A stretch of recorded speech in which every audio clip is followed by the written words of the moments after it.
Oh, good morning, everyone. Hope you guys had a fantastic evening and fantastic night's rest. I needed yesterday, that's for sure. Then I had a pretty bad night's sleep, unfortunately. But, as they say, c'est la vie. Such is life. Happens, it happens.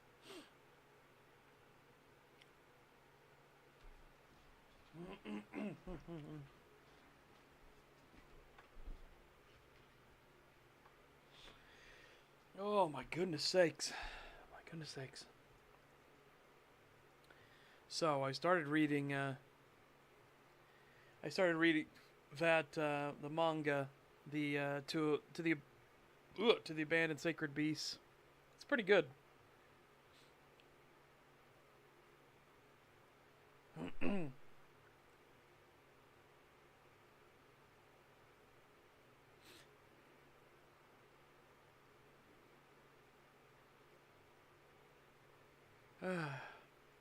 It's pretty damn good. Oh my goodness. Another thing I need to do. I have two new missions now, which is unfortunate. One, I've got to fix the Yalder Scald symbol.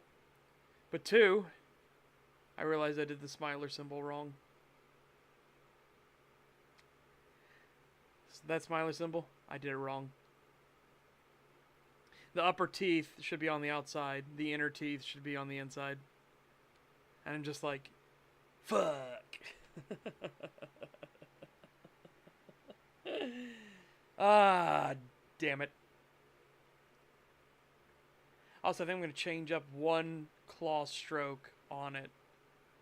I'm going to make the first start be a double, two-handed, triple slash to make it 6 teeth.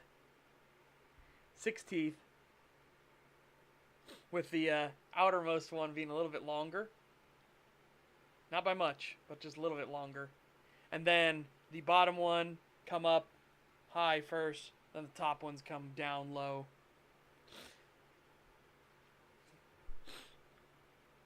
Blech. Yeah, we have a bunch of things to do, like worked on some more of the demonic lore and everything, because remember Smilers that fully fall become hellhounds, and they're no longer like living things. Their soul is burned out and everything. So they become full-on demonic entities.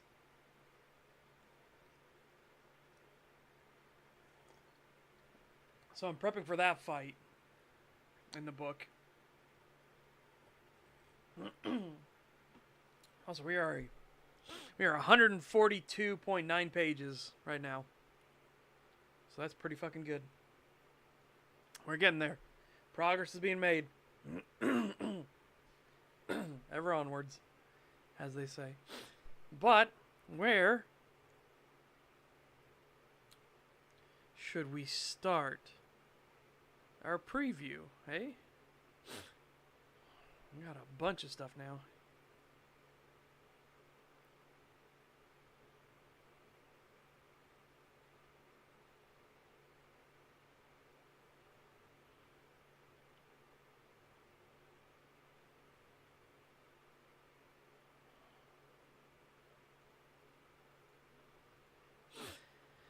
Okay.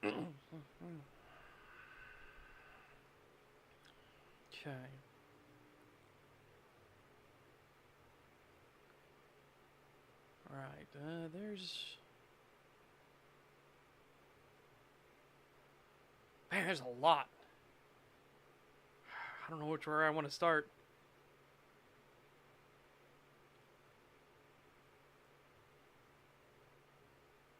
We'll jump back here first. Alright.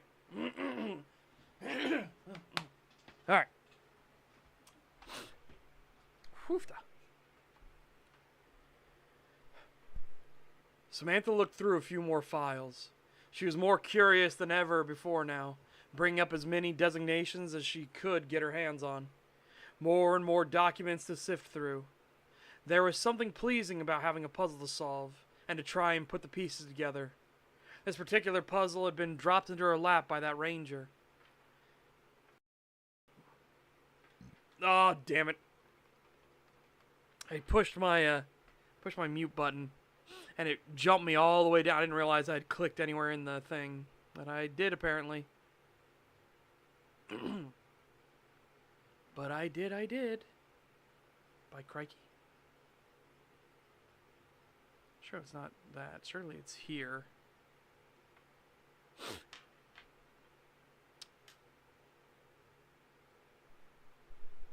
No.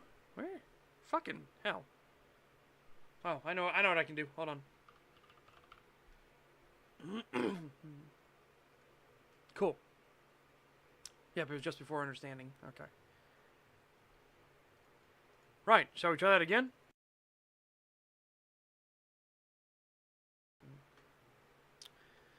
Samantha looked through a few more files. She was more curious than ever before now, bringing up as many designations as she could get her hands on. More and more documents to sift through. There was something pleasing about having a puzzle to solve and to try and put the pieces together. This particular puzzle had been dropped into her lap by that ranger. At first she set it aside and focused on spending time with William, who was not doing so well. But as her own mood was dipping, she began to dig deeper. Each folder she brought up was new mysteries to add to her knowledge, and with that came new oddities. There were strange inconsistencies in some of the reports. Well, actually, a lot of the reports, which made her very weary. Some of them were small things, like supply discrepancies, but others were like if someone had erased knowledge of a person, but forgot to extend their scope beyond. There were added food shipments and deliveries marked for prisoners on logs, but no prisoners were logged as being present at the site. Now, naturally being the NDA, the prisoner food logs were marked oddly, as was tradition, so they could have easily been forgotten about. Yet this begged the question: what happened to the food and supplies? Innocently, it could be a base just overstocking and explaining things away, but there was the real possibility that their regional hub was engaging in things they shouldn't be. Not even 3 years ago, a massive internal purge of NDA personnel was conducted by the board. It had gotten so bad that even one of the board members themselves was blackboxed and executed for their actions. The director of the NDA was completely blown away by how far-reaching this corruption had gotten, and even then calls for reform were quietly buried. No one wanted to deal with the overwhelming headache of managerial oversight.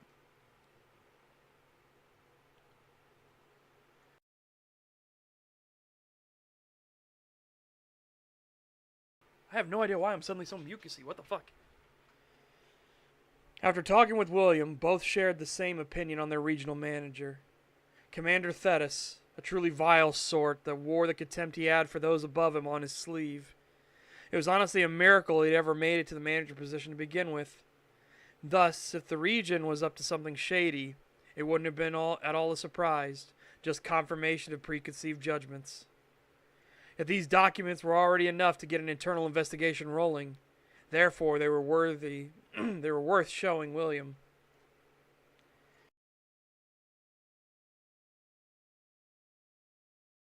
Man, I have no idea what's going on. I am like super stuffed up.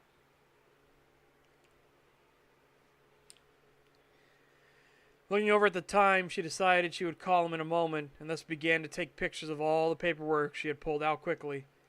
She would use these to show him and then get to her other duties for the day. She had a lot more paperwork to look in on before the day was even really started. After she placed back the files, she started to leave the archives when another made itself known. He was a weasel of a man, best described as a vague unpleasantness to be avoided. Samantha knew him as the direct bootlicker for the commander himself, and thus she didn't much care for him outside of his fetid appearance. She hoped that he wouldn't even speak to her, but such was the whims and follies of naivete. Well, hello there, Miss Samantha Reed. What brings you into the archives today? It was the usual greeting, always stating the full name and never anyone's designation within the NDA. Morning, Agent Cooper. Just double-checking some case details. What brings you here this morning? Oh, Commander has me checking on some things as well. Say, I heard you and William finally got together. That going well? Sarah furrowed a brow and looked at him carefully. It is. Good. Good. That is a wondrous news. That is, why did I put there? Good. Good. That is wondrous news. I wish you two a long and fruitful relationship. Well, that is the plan. At any rate, I'm going to get some breakfast and make some calls before diving back into work. You have a good day, all right? The cretinous leech of a man gave a nod of his head and a stilted smile, drawn off to one side before he stepped past Samantha. She, in turn, hurried out of the room and cast only a single glance back over her shoulder, noting that the man was watching her depart. As the woman rounded the corner, Jeffrey Cooper turned his attention to the files. He made note that some of them were drawn out, and thus he in turn took them out. Slowly he scanned over the first few files and placed them back, curious what she could actually be after. Then it clicked for him when he saw the other files that were cross-checks of the first. Well, Commander Thetis would be very pleased with them, perhaps pleased enough to give him another compliment.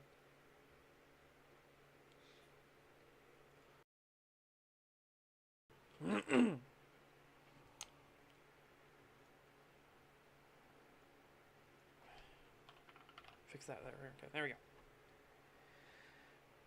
Right, let's jump up here. Jump down.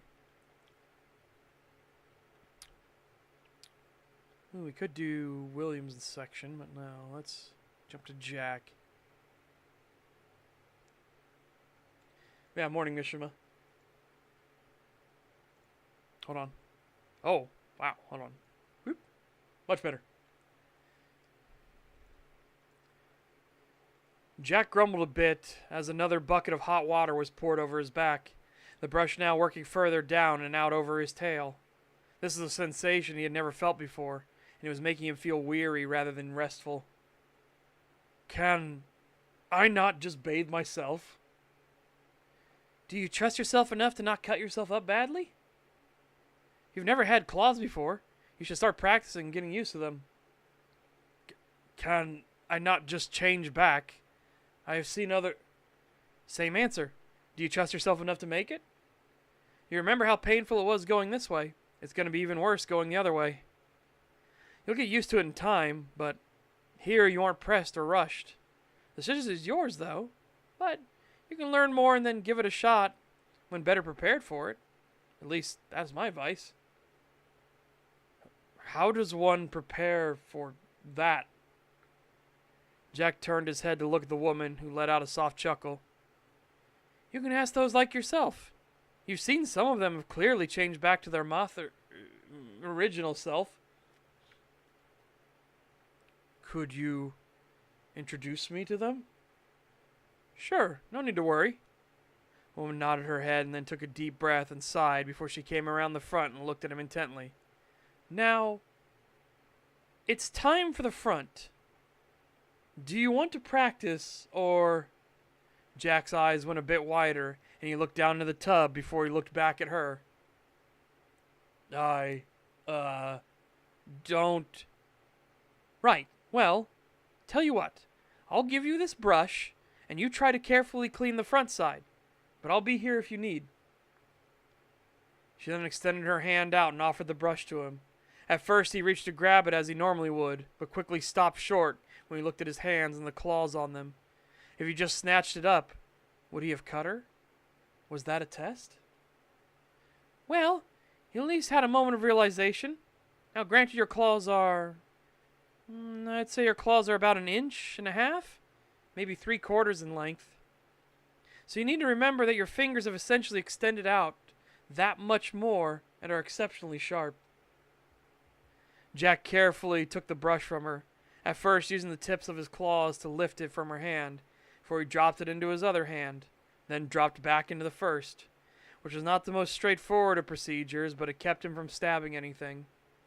He then brought the brush up and started to work it through the fur on his chest, while the woman went to get another bucket of hot water from a spring nearby.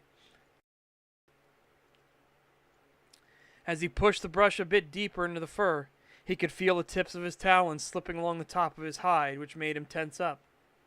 Though he hadn't cut, he had still scratched, and those parts of the hide let him know of their irritation at his bungling. Yet soon enough the sensation disappeared as his increased healing kicked in. I see what you mean. As a first lesson, I would recommend turning your hand more. You won't need to worry about strength or grip, not anymore as a false sulfur. You only need your pointer finger and thumb. Have them on either side of the brush's length, and move as if you were going to brush the side of your pointer against your fur.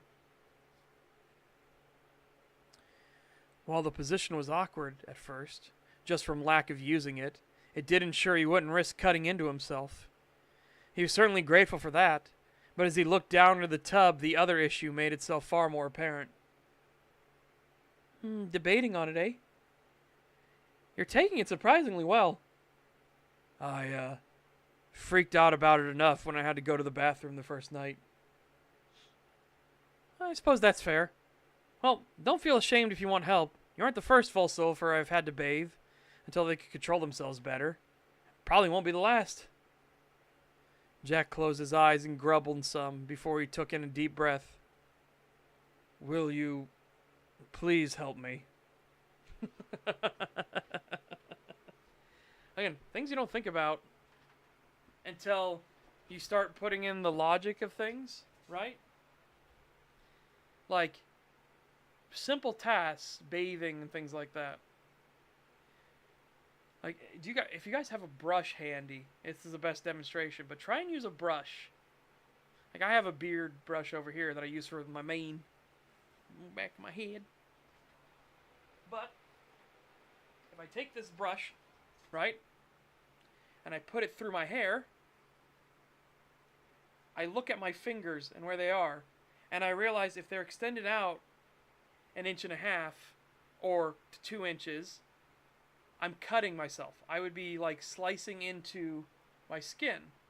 This is where you come up with put the thumb and the finger across the brush and act like you're trying to brush your face with the side of your pointer finger.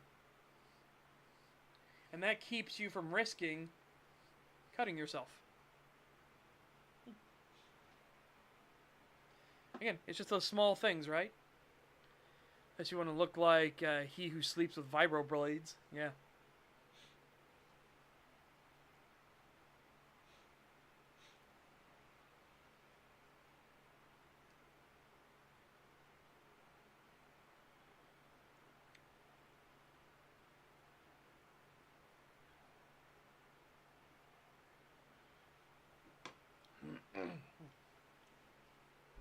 Okay.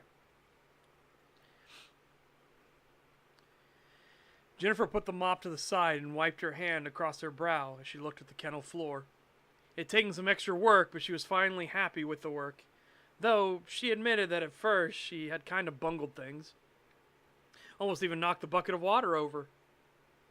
It was then that the door opened and a woman, now wearing a uniform, wandered in. Hey, Jen. Just checking on things. My. Looks like you did a pretty decent job.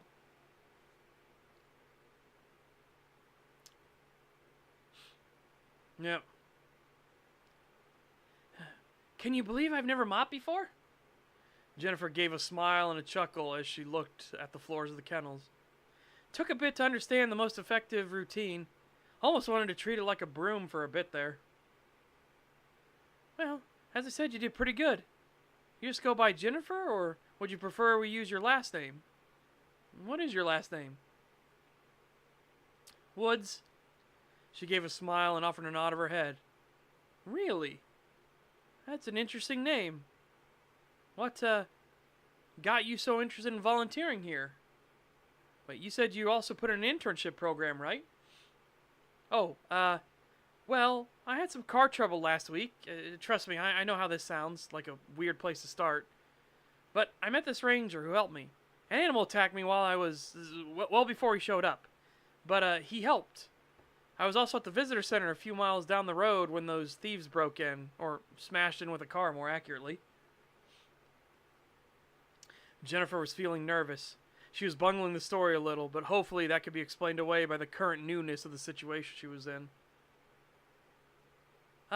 Anyways, well, I really felt appreciative of him helping to protect me from the animal, and the two intruders, of course. Just kind of felt like I belonged around here, like fate had drawn me in, you know? So you are the one that really, really likes wolves. What? Jennifer looked perplexed and stared at this woman. My apologies. I'm what you would call one of the wolf-blooded. The tribe Mikey took you to is my home. But, there are only two of us here. The rest are normal. Jennifer got more excited and leaned in closer, whispering as if in a conspiracy. Wait, are you like Michael? No. We aren't Wolverine. We have the potential to maybe be. We just share the same bloodline. Oh, I see. Well, pardon, what is your name? Cindy Stanford. I was curious when you said your name was Jennifer. Hadn't seen you directly before. Woods could have been a coincidence, but your, story kind of sealed it. Right. The woman that gave me the stuff. Sorry, was a bit all over the place in my head. Don't worry about it. So they left a big impression on you, eh? Yeah, I was always kind of just existing to exist, if that makes sense. But after all that danger and, well, getting to see them, it made me realize I should break out from that idleness. I didn't even have a proper path towards any degree in college. Now I have something to work towards. A bit bold to just gear shift so harshly. Perhaps that's what you needed. So, well, can we, like, talk and stuff around here? Not near the others you said were normal, but, you know, I've been dying to just talk about it. Cindy laughed and placed her hands on her hips. She had dark blonde hair and yet brilliant blue eyes and stood a little shorter than Jennifer. Her face was also well-shaped and her smile was almost infectious. Sure, I'm curious to hear about that little adventure. We don't often deal with such dangers. They have to protect us fiercely, and most of those twisted things don't venture in the woods to begin with. Not their usual hunting grounds, as it were. Well, when we get all the work done, let's do that then. Something to look forward to.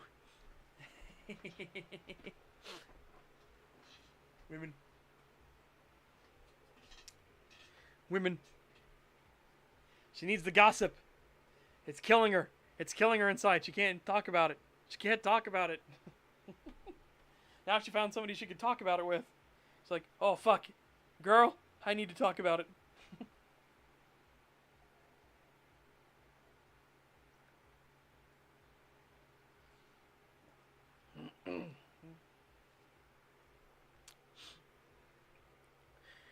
Okay.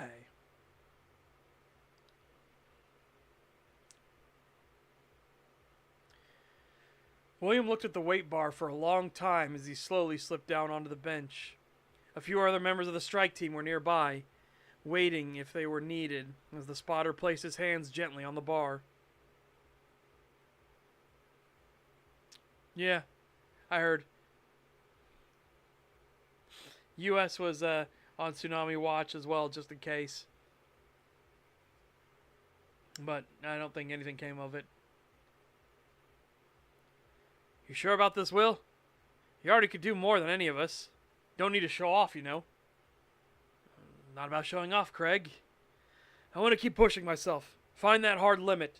Chip at it. See if I can go further beyond. The others took turns looking between themselves before they looked down at William, who began to work his hands into position, using his ring finger to line up with the smooth part of the bar to make sure his hands were equal distance apart from the ends. Yeah, well, I'll stick to what I got right now. I don't think I need to be able to do 330 pounds. Understandable, William said before he took a deep breath and then started the ascent, pressing the bar up, steadily raising it up but keeping it over the safety catch. He needed to judge his confidence on the weight itself.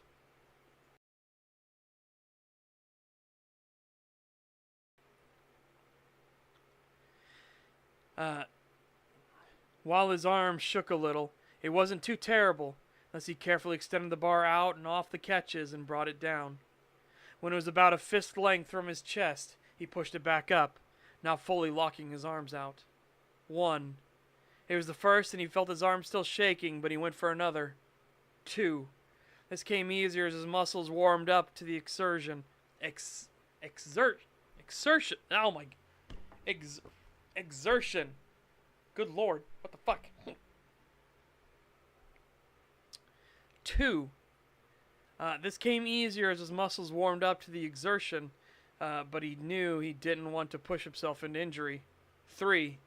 Harry felt good and confident that he was actually doing it, but he kept his focus intently on the feel in his arms and chest. 4. Harry felt the slight burning sensation of pulling in his chest. He would need it to be done soon. 5. This was the limit for now. Slowly he drew the bar back and let it come down as gently as he could. A slight crack as metal met metal, and the weight was now off his arms. Whew! Damn, William. 330 pounds! No lifting your ass off the bench or struggling. All in all, not bad. Thanks, Sentis. But I can feel that pull in my chest for sure. Will be a little sore after, but shouldn't be too bad. Still got the rest of the workout to do. Well, thanks for showing us all up again, Will. The spotter laughed and then patted him on the back before he started to undo some of the wheels off the bar. As for himself, William got up and moved to the next rotation in his workout list. He worked his strength, just a little for now, but now it was time to work his stamina as he got onto the stair climber and began. He had a set rotation he would do, working each muscle group a little each day. Workout's not extreme, but done in order to keep a consistent pattern. The stairs gave him time to allow his chest and arms a rest before he'd work on stretching exercise to keep limber, and explosive exercises to allow him bursts of strength. By the way, if you've never done, I forget what the exercises are called, but they're literally explosive exercises. What you do is you are working on your bursts of energy, right? How quickly your muscles can go from 0 to 100. It's just good practice to have.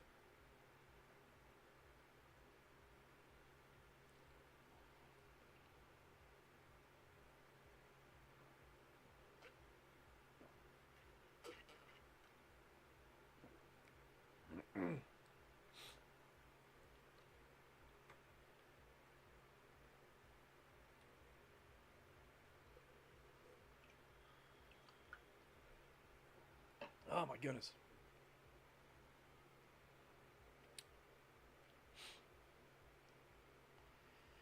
Once the workouts had concluded, he took a quick shower and got into his uniform. His original plan to follow through with the usual routine hit a small snag as he began to ponder on things. Perhaps he should look into the concepts and teachings of Meraxis. After all, if he was one of these wolves, and they all seemed to follow him in spite of their differences, he wanted to know why. Yet the thought then occurred to him, would any of these books mention the full truth? After all, werewolves were real, but secretive. So what would he learn here? His next thoughts brought a smile to his face, and he let out a soft chuckle. Shame I don't know any dragons. I can talk about it. As he wandered from the gym, he saw one of his least favorite people in the world, Commander Lorcan Thetis, who gave him that usual twisted smile and cold, dead eyes. Well, good morning, William. Hope you have had a pleasant one thus far. I have indeed, Commander. Had a good breakfast and got to talk to some potential friends. We'll see how that shakes out, though. I see. Heard you had a good workout today, too. Always so driven. The man's words did not match the cheer he tried to put in them. It was clear that something inside the commander was annoyed at William. He didn't want to play too harshly, though, and tip his hand after all.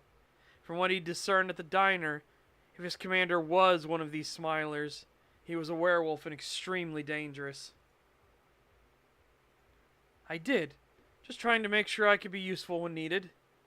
I feel like a team lead should be capable just in case things go wrong. How very amicable of you, William. There was a slight release of tension, it seemed, at the mention of being useful. But even so, he could feel that contempt oozing just beneath the surface. Did you need me to do something, sir? I was going to get those reports done for you now, but I can put them aside if you need something. Oh, don't worry about the reports. Samantha already turned hers in, which I wanted to talk to you about. How are the two of you faring? William was immediately on edge. It was strange for the commander to show much real interest, and this is the topic he wanted to broach. We're doing good. Taking this one day at a time, but thus far it has been swell. That's very good to hear. Well, just know that should anything happen, I will be here. Think of me as someone to guide you in dark times. All right, William? He could hear the contempt still, right up until he was complimenting himself. It was strange to see someone so obviously scheming right in front of him. But that was the trick. Was it obvious to anyone else? Or was he just more tuned in after the warnings given? His words sounded like the usual vacuous noise of a bureaucrat, and yet because William was more alert to him, it's like he could read more to it. Blech. Read more into it. Excuse me. I'll keep that in mind, sir. So you don't want the reports and don't need me right now? Not at all. I don't need you at all. So, feel free to get some extra training in or do some extra investigating in your caseload. You're very useful to me, William. Keep up that good work for me, all right? William gave a nod of his head before he offered a smile in return. I shall, sir. Thank you, sir. He then made a hasty retreat away, slipping towards the offices and his desk. Unbeknownst to him, the commander's eyes followed him intently, and that smile had fallen from his face. Always such a busybody. Who does he think he is? A good tool, a good stepping stone for me, yes? Yes, he'll be useful for me. So arrogant and full of himself. When he does change, oh, the sadness will be sweet from him. So lost he will come to me. He isn't better, I'm better. I'll use him to get that director's seat for sure. As he was watching that special agent leave, his favorite little toady came up to him, the sniveling little weakling that knew exactly where his place was. Even if he had to use the mark on him, he didn't seem to need it given the man's dubious morality. Ah, little Jeffrey Cooper. Brought more good news for me. I have, sir. I was checking in on Samantha. She was doing some research in the archives here. Research? Well, it is her duty to me to research our cases. Yes, of course. But I checked what she was researching. Which papers have been recently disturbed. She's been looking into the black sites, sir. It's brought a moment of irritation, but then a smile came to his face as he started to think this through. So, she may have found some breadcrumbs. Yeah, some breadcrumbs. Did I just say bedcum? Oh, wow. Perhaps I'll keep an eye closely on her if you so wish it, sir. Please do. This could be a golden opportunity. Yes, a golden opportunity. Well done, Cooper. Well done indeed.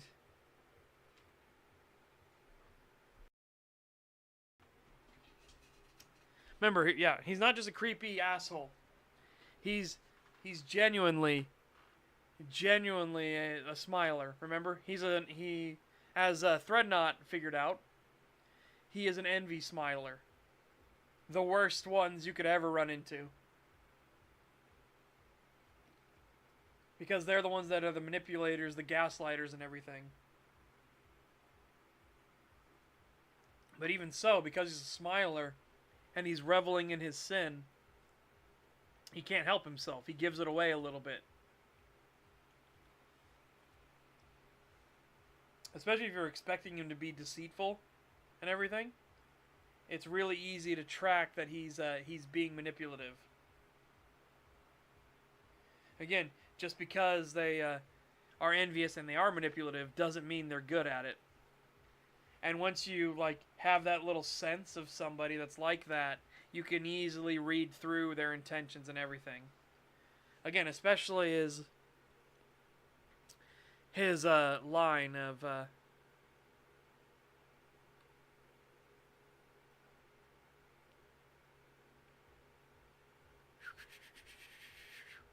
not at all. I don't need you at all. It's just yep, envy smilers. Always always be on your guard.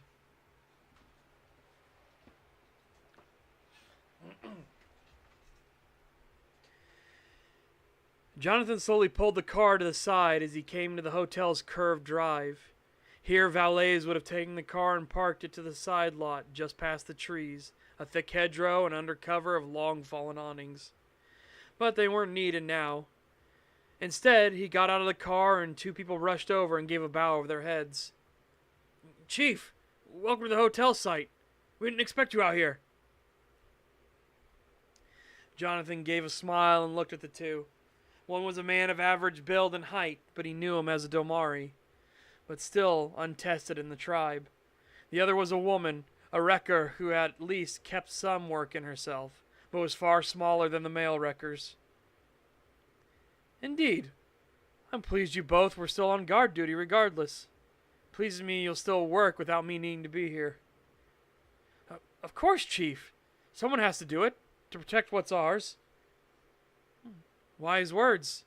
You already speak like a well-seasoned Domari, Chiswick. Please keep up the good work. Same goes for you as well, Cynthia." "Thanks, Chief. Sorry." Jonathan waved a hand. At her. And then slowly stepped past the two before Brian came running over in the foyer of the hotel. Hey, John. Thought you'd be at the meeting longer." "Oh, interesting things happen there. Where's Lester and Tiffany?" "Oh, Tiffany is keeping watch on the kids. Yeah, we brought him here. Sorry, John." "It's fine.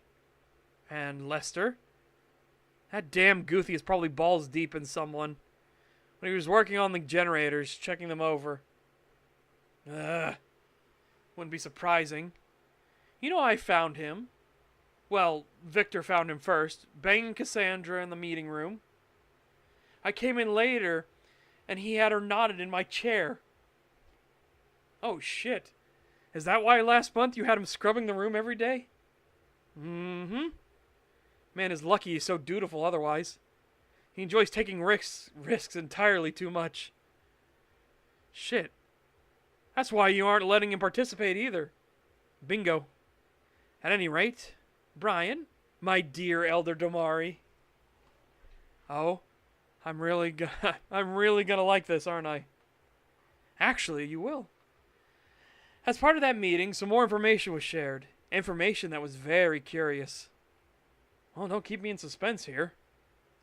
"The forest folk, our kin of the woods, well, that man I told you about, Michael, he met with Meraxis and Jerox." "What? Why would he meet with our tribal guide?" "It seems that it wasn't intended, but Jerox was there meeting with Meraxis as well, and there was a convergence point there." Brian's eyes opened wide, and he looked at Jonathan intently. "You mean one that hasn't been claimed? Smiling Wolf could... Yes. Apparently it has been earmarked for us already, which begs the question, doesn't it?" "Wait, yeah, why would they save it for us? Unless we were... close." Brian began to look around the hotel and then back to Jonathan with a smile coming across his face. "Exactly. Now, we've checked every inch of this place, or so it seems, but what if there is something hidden? What do we know about this hotel?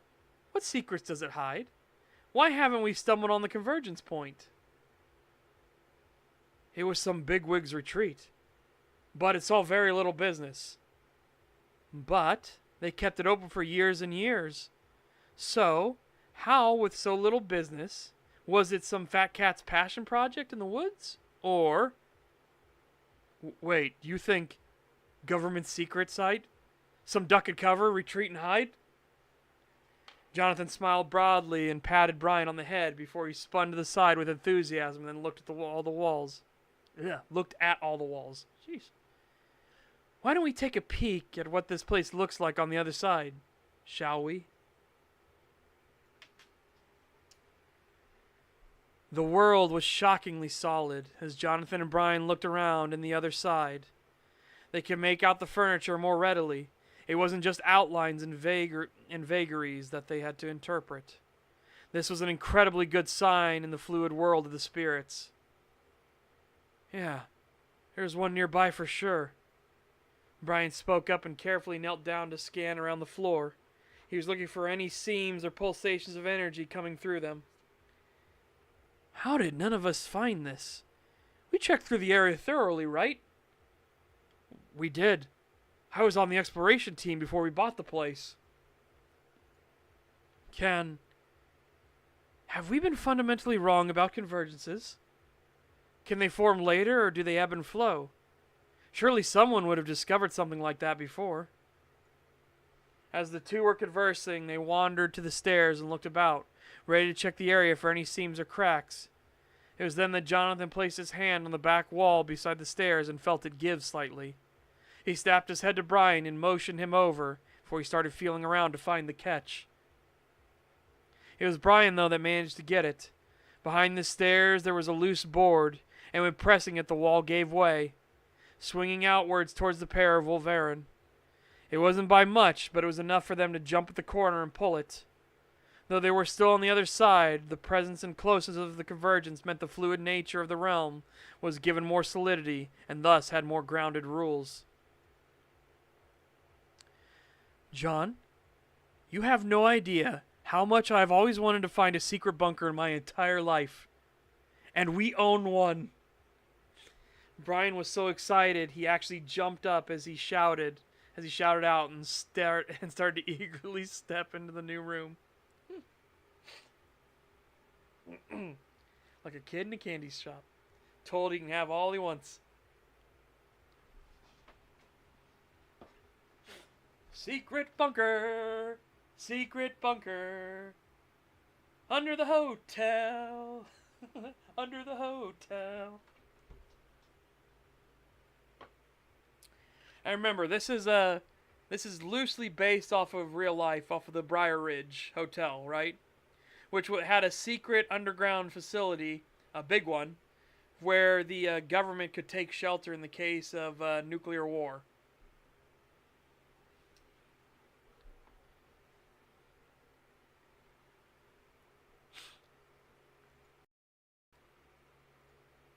Yeah, more information that Lester's a horn dog, but he also likes risk. That's why he does stupid things like banging people in the meeting room or in the boss's chair. I actually had that as part of like the an opening pilot where we would follow two NDA agents to start the episode, and they would run into a vampire.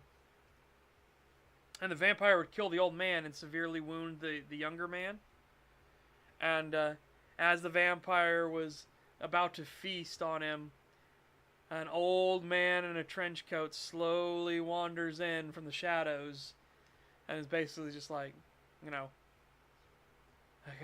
fuck off, what are you doing here? He goes, I hope you're going to put up a fight. The young man basically tries to call out to him, like, get out of here, get out of here. And the old man's just like, die in silence, damn it. I'm talking to the fucking corpse. Man, I wanted it to be, this would be Victor that shows up. Victor, the Speya that is the eldest Speya for the Smiling Wolf tribe.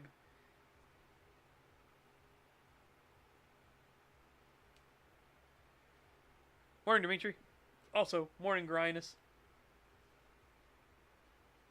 Oh, man. Blech.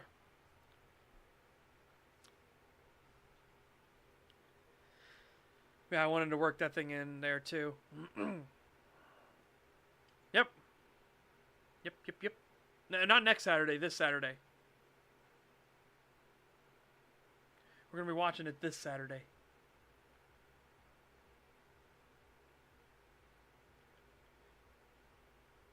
Okay. Let's see. Fair enough.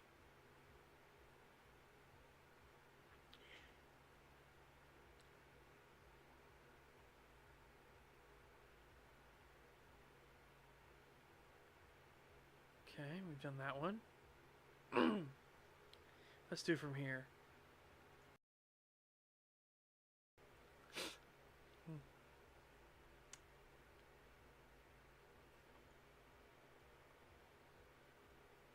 Okay.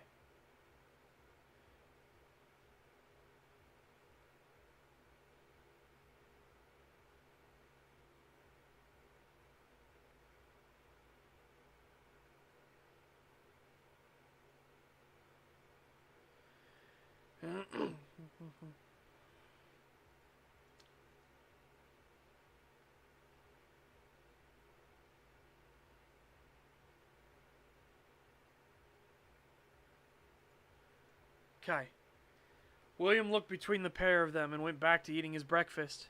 Whatever further happened today, he felt a new sense of calm coming over him. Learning of these things had slowly started to fill in some of the blanks in his own life. It has also made him realize if all of these were so terrified of his awakening, perhaps he should resist it still for just a bit longer, just to ensure as much precaution as possible. Yeah. After finishing the food, the group slowly disbanded, each heading their own way, getting set for the shift of the day or heading back home after a good meal. While everyone else left, Jonathan hung around for a while and took William aside for a time. Look, apologies for the cool reception. At first, it's because of the way you were introduced. Then was the revelation. At any rate, though he has decreed the ranger should assist you, feel free to reach out to me and mine any time. Though I admit I may seem a bit sleazy to an upstanding man like yourself, but Smiling Wolf Studios will always offer a helping hand to Ken. Within reason. Jonathan then gave a snap of his fingers and tilted his head forward some, eyes wide as if to say, use your head. He then turned and gave a wave as he left, walking down the street and intermixing with the crowds, making their own commutes on foot. As William turned the other way and headed back to his car, his phone rang, and he was pleased to see that it was Samantha calling him. Hey, Samantha, what's up? Hey, you sound rather chipper. What happened? Just ran into some people. Maybe potential friends, we'll see. We can talk about it over lunch later if you wish. I would like that. I have some things for you to see as well. Send them to your phone, and then we can discuss it at lunch. You going in for your usual routine? Yeah.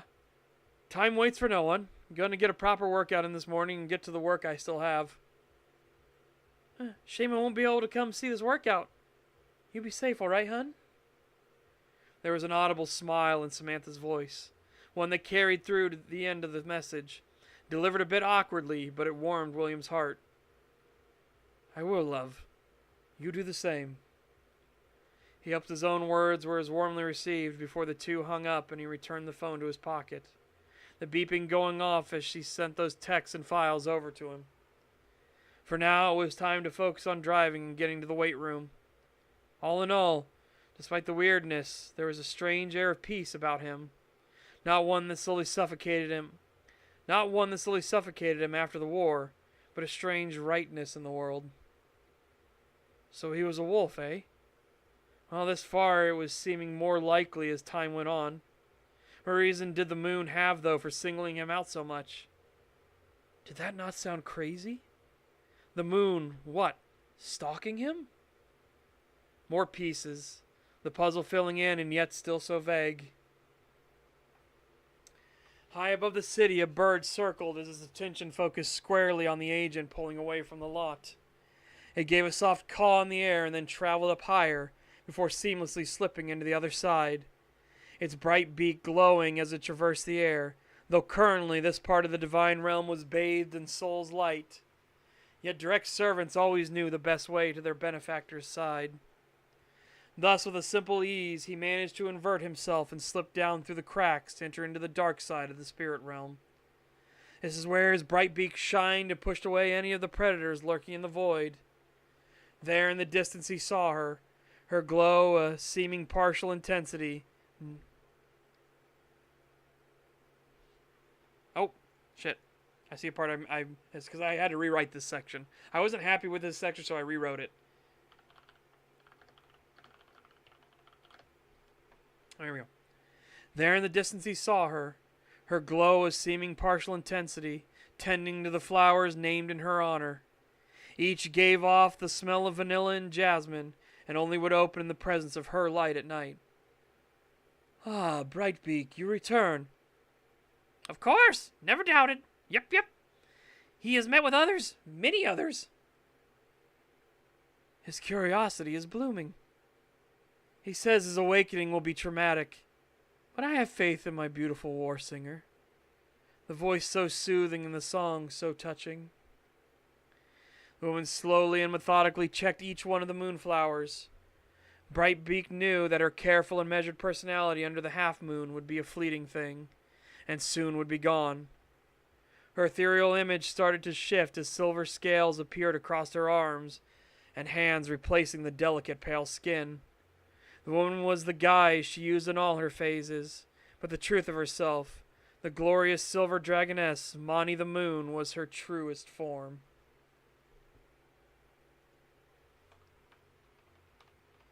Do that. It will be a risk. Certainly that is true. Yet the longer he goes without, the worse things will be. I do wish he had changed before, but I will not begrudge someone the strength of their discipline. He will make a fine Hjaldarskald. His capabilities and care already show he will be a worthy addition to the Wolverine. Perhaps I shall meet with Meraxus and we shall discuss the matter. The change was a sudden thing as she began to sing out, her eyes glimmering as her glow got a little brighter. As the first quarter half-moon passed, the point where the naked eye could see it, her more dominant gibbous self took hold. Thus the dragoness began to sing, a melodic song that carried throughout the lands around her, while the moonflowers themselves seemed to sway. Though no words came with this song, the tone and rhythm was apparent, in the shifting pitch and care in her voice. Brightbeak nodded his head some, listening to the incarnation sing, though she was only in her more measured personality for a brief time. It was her gibbous and crescent that were the two most dominant of all, and lasted the longest of the cycle. Brightbeak, I want you to continue to observe him. Keep me updated on what is happening. I'll have a meeting with the Divine Dragon Emperor. I wonder how he does it. So many places at once, all connected. Yet the rest of us can't, for it breaks us. Could he be lonely? Perhaps a song to lift his spirits as well. The avian spirit gave a hop on the ground and bowed his head before he started takeoff into the skies of the spiritual realm. It was not his place to sit and listen further to the musings of the incarnation he served, for he was a spirit of lesser station. This left Mani to think and ponder on things she had long held in the heralding songs. Even the other aspects of the Void Dragon could not do what Meraxus did, even when he tried to explain and teach them how. With an extension of her will, she began to reach out, searching the realms for his presence. She could sense him. To her surprise, he wasn't far, and was currently sitting across from something vast and beyond what she could grapple with, which meant only one thing. It was to be the Void Dragon himself, and the two of them were likely in discussions as they oft were. Quickly she checked the moonflowers, that each had their fill before she departed to meet with two of the most powerful entities in existence. So, again, Meraxus and Severus do spend a lot of time talking to each other and playing games. Because, remember, Meraxus is an aspect of Severus, right? He represents the divine right to rule, the pure right to be in charge. Because he is Severus's power. But he also represents Severus's intelligence and his capability to be in multiple places at once. Though he can't do it to the same degree Severus can, all of those different entities of Severus are him. There's no distinction between them. They are all him. All of the different distinctions of Meraxus, while they are technically him, they have their own minds to themselves. Sure, they're all his mind, but they're not instantly sending transmissions back and forth to each other, right? That's what Severus can do. But Meraxus can then commandeer, he can take control of it, of any of his entities when he needs to. And he basically, again, he likens it as, when it comes to which setting, right? If it's more of a low-tech setting, sort of more like medieval, he'll liken it to having a bookshelf full of books, and each of the books is still writing itself. And he can pick up a book and start reading it from a time, and even start writing in it himself. But if it's more modern or more futuristic, he likens it to having thousands of monitors, and he can look at each monitor and focus on it, and that takes control of it, or he can let them do their own thing. And this is where we're going to get the conversation when Mani, the silver dragoness, the moon, when she shows up to talk with Meraxus, and of course to meet Severus. The two of them are playing chess again. And Meraxus comments on, like, is she distracting you? And Severus like, you know I'm never distracted. You always hope for these things, and you never beat me. Well, I only need to beat you once. Just once.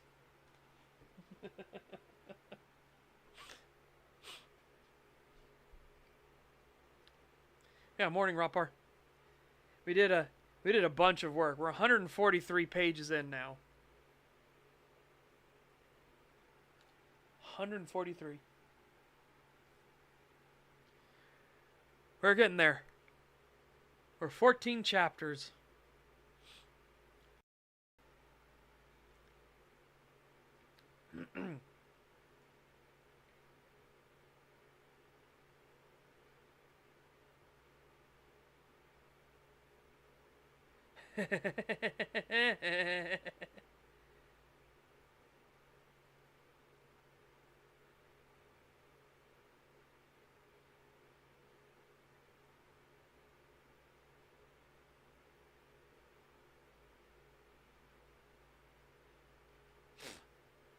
Okay.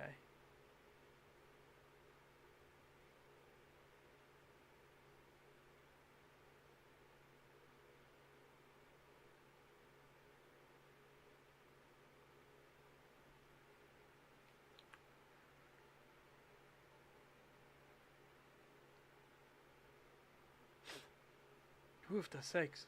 Oofta oofta.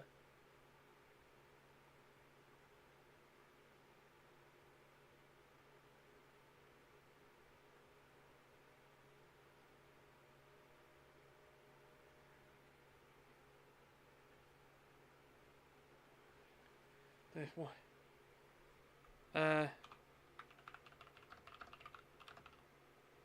In the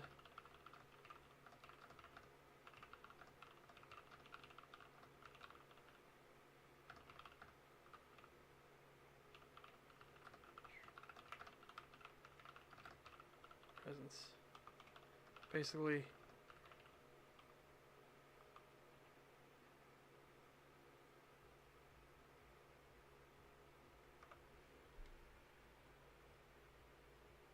anyways. Yeah, sorry, looking at things. Vintage Story is great, but you have to be up for vintage story. You know what I mean? You have to be in the mood to want to play autism Minecraft, right? It is super technical. Like, you actually need to build proper mine shafts and everything like that with support structures and everything, or they'll collapse. And yeah, there's so much stuff with it.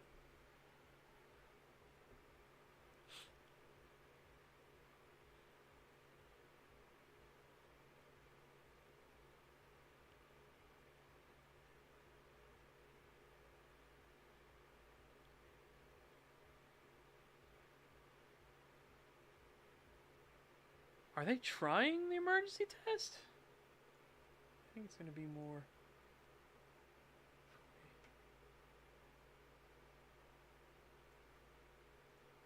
I can't tell.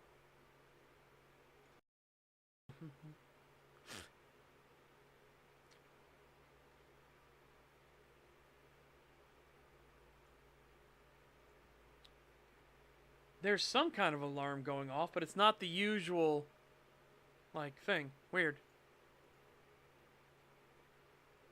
Strip mining in vintage story is exciting, as you never know when you'll die. I mean, accurate, I guess. I'm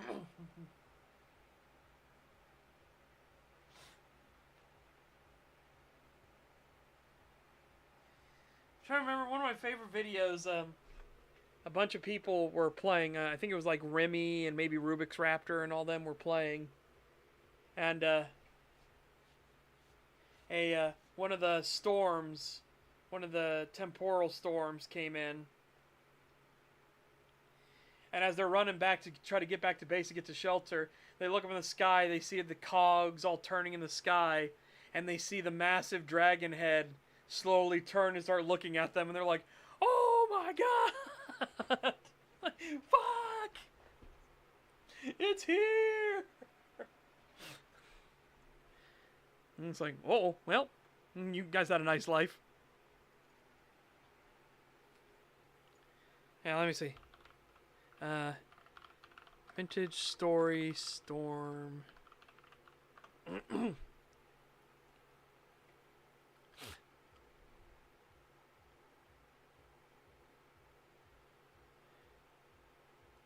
Yeah.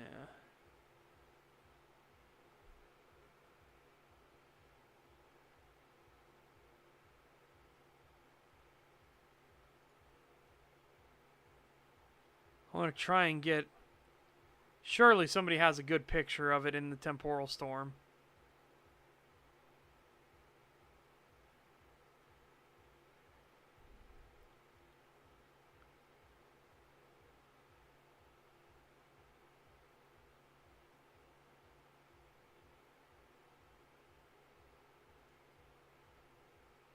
Oh, there we go. Here's a good picture of it.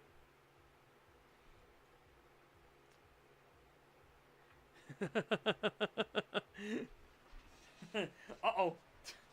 Oh, you best run.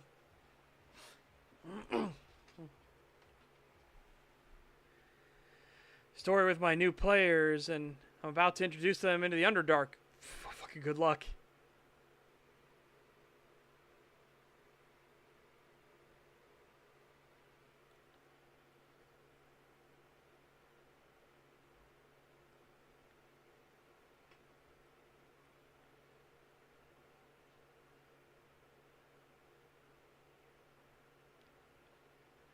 I'm still unconvinced 801% bonus talents are a good thing. Yeah, I agree.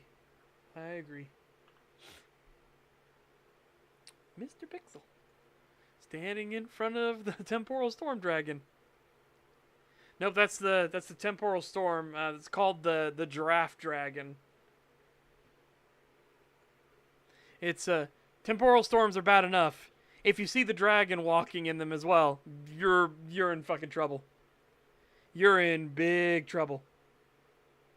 It is time to bend over and kiss your ass goodbye.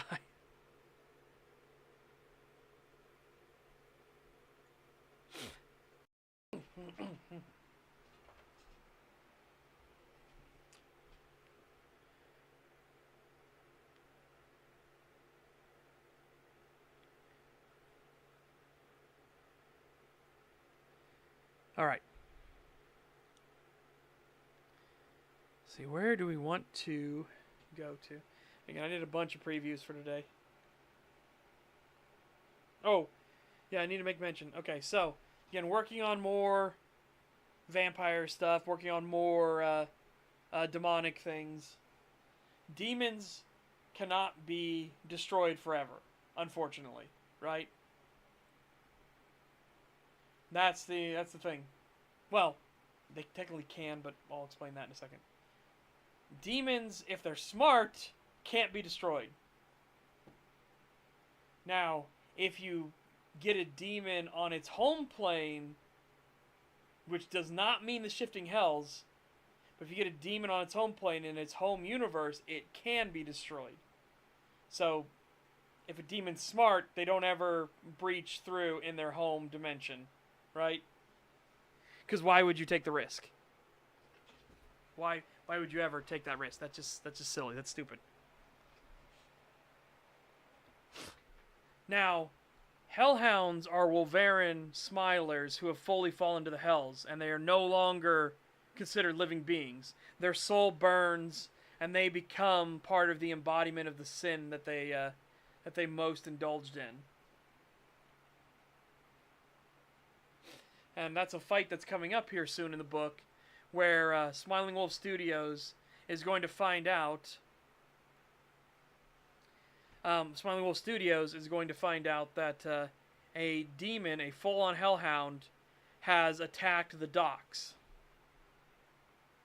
Unfortunately, it's getting late in the day, the night is coming, and everything, but the spirits and some of the Speya have found this demon. And it is a demon of gluttony. So, it is a hellhound of gluttony. Which brings in all kinds of crazy news.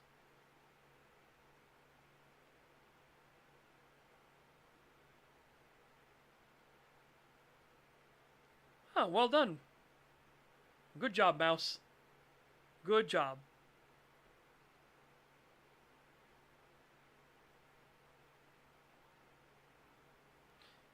Is it going to be covered in flies? Nope. It is burning and hissing and popping, bubbling flesh because of the hellfires within its body.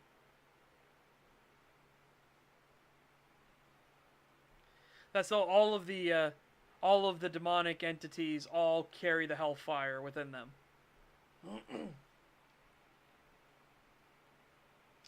But it will have killed a bunch of dock workers and is eating them and everything, like just chewing on them and like reveling in it as it like peels their skin and stuff. You know, it's just being its usual nasty self, right? Smiling Wolf Studios, though, shows up in force. And they're going to take it on. But they want some of them to... Jonathan is going to kind of hold back a bit because he wants some of his guys to get some more combat training and experience. They need to understand how to fight demons properly.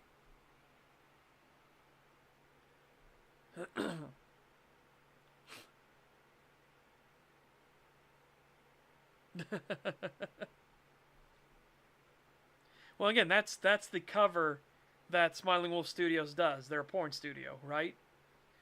And Jonathan's mentality of like, I will slowly filter it out into the masses, convert more and more people into, thinking of us not as monsters, but maybe as, material. But the end goal is that they won't shoot first, right? That's what he wants. He wants them to like ask questions. Because maybe things can go a lot smoother if things are slowly introduced like this.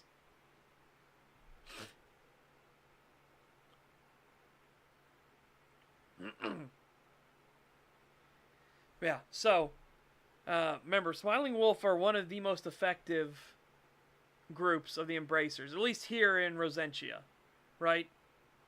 There are all different kinds of them around.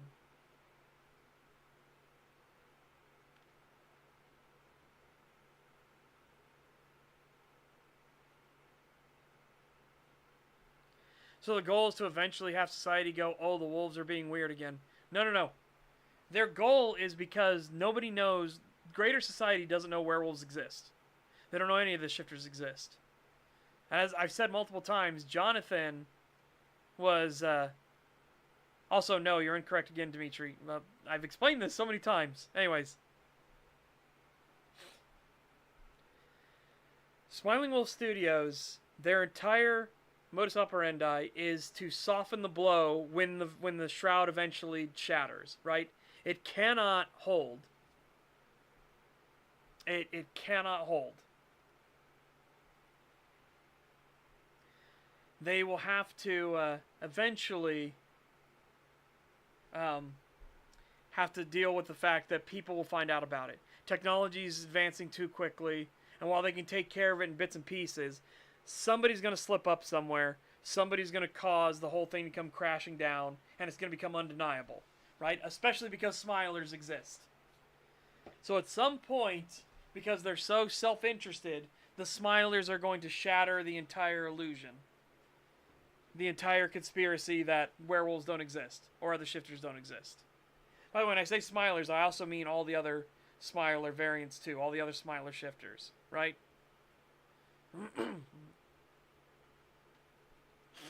So, he, in particular, Jonathan, fought in the World War when the dragons were unveiled.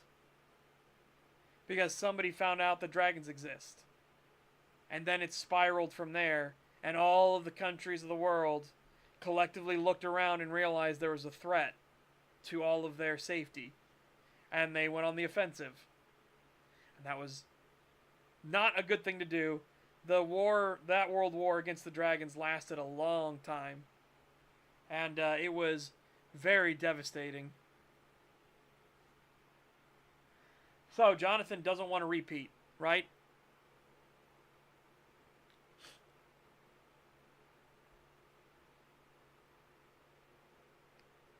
Yeah, essentially. That's kind of what he's going for, Rapar. He's essentially not even so wanting to get to that point. Like, Jessica Woods is the extreme. Or, sorry, Jennifer Woods is the extreme, right? Yep. Smiling Wolf Studios has accountants. They have lawyers and everything like that. They're in the know. Their accountants they hire are those with the sin of avarice. They're brought into the fold of Smiling Wolf Studios. The lawyers they know are going to be the Damari and everything like that are within Smiling Wolf Studios.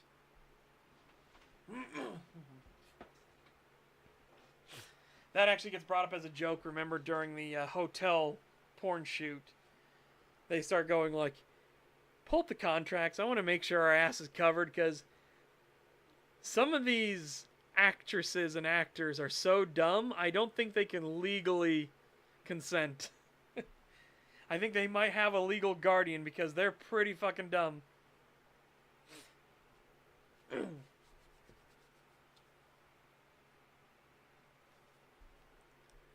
And remember, that was after this one airheaded bimbo starts going, wait, when they're in the other forms, their thing is different. All we have to do is pull down everyone's pants and inspect them. And she does it, and the very first one she does it, she starts giving head. And this is what makes Jonathan lean back in his chair, and he's like, okay, I knew they were a bit porn-brained. I didn't realize they were maybe too dumb to function porn-brained. You there, out of the gene pool. But no, this enterprise actually makes Smiling Wolf Studios a ludicrous amount of money. Because it's a pay-per-view thing where you can tune in for set numbers of time, right? Pool is closed, get out. Yeah, exactly. Smooth brain, exactly. Not a wrinkle on her brain. It is a spherical object. Shiny, like a marble. She is bald on the inside.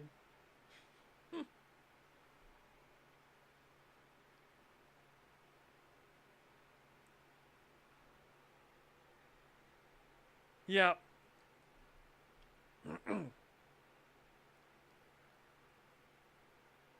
Okay, plan changed. We're just eating the humans. If they fought back, they'd only hurt themselves. No, they can't because they are supposed to be the cross between, right? Each shifter is the cross between. So all the shifters themselves are the cross between the mundane world and the spirit world. But they're also the cross between their animal and the humanoids. Remember, it's not just humans in this world.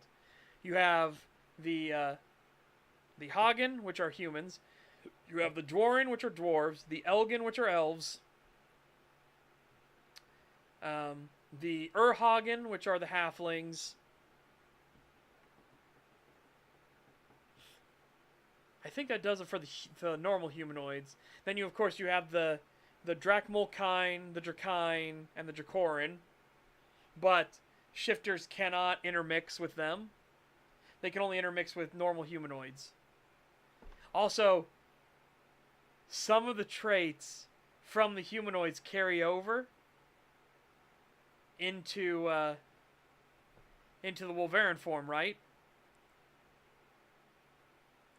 Michael Madsen had a comic called Shifter, didn't he? I don't know. Probably. But again, shifters are the genericized term for anyone that can that can shift between animal and humanoid and anything in between.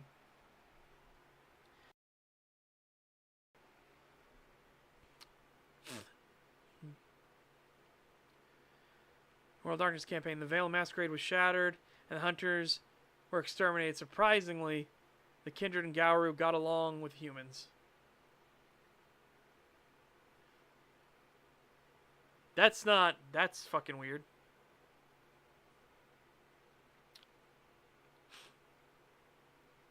It wouldn't do anything. It's physically not possible.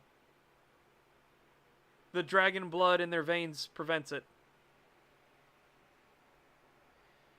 Like it's the whole problem that Sakara has, because the dragon blood in the veins of the Drakine overwrites things so much. It's why, for a while there, they thought they were completely immune to the curse of the Wolverine. It wasn't until Cordysoth himself ran into the actual patient zero, the actual one that birthed the curse, and not only did he get a dosage from patient zero, but the Sword of Severus consumed some of the curse, didn't like the taste, and so forced it out into him. So it was one of those, like, betrayed by my own sword, what the fuck?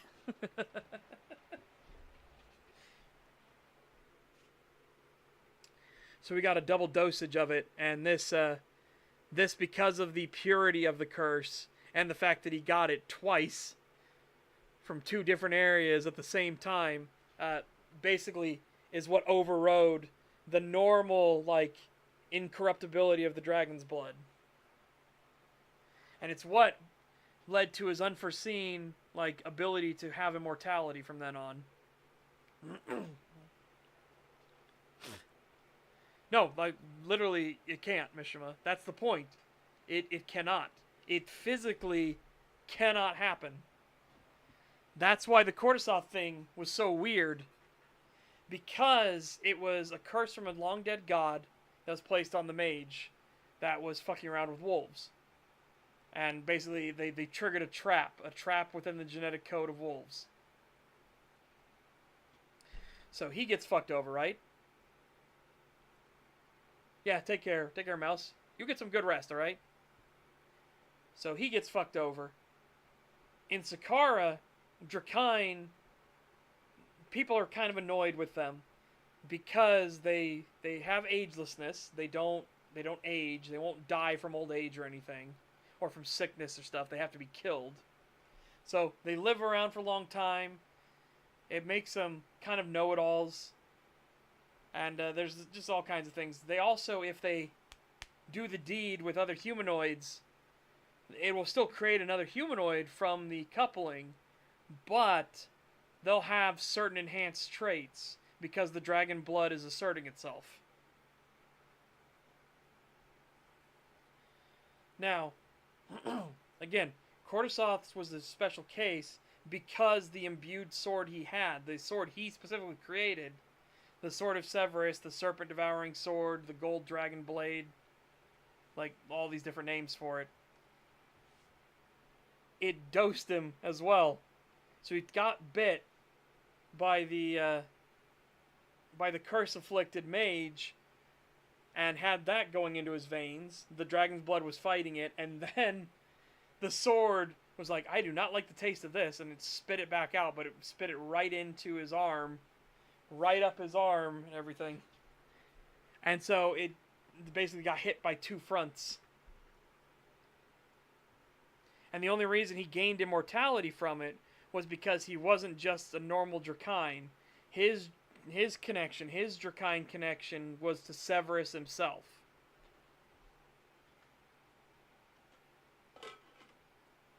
Which again, unforeseen consequences, right? Completely unforeseen consequences.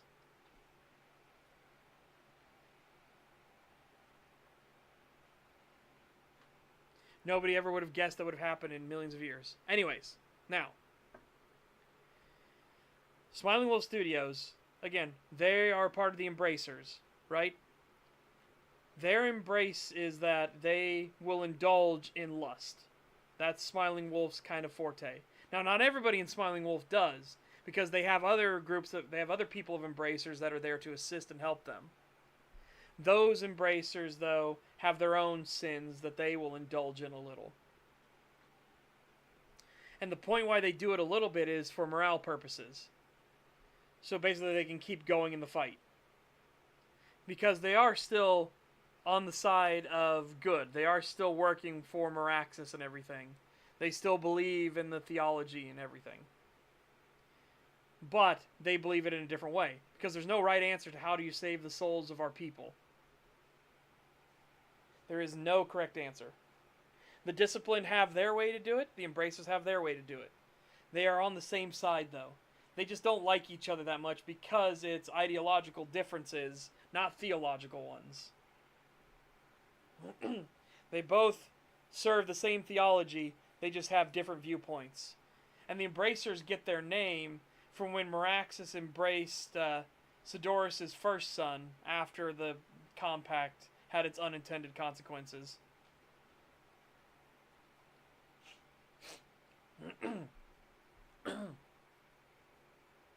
And I want that to repeat again in this book, a kind of like a, because they mention it twice already, the embrace between Meraxis and Sidorus' first son that changed.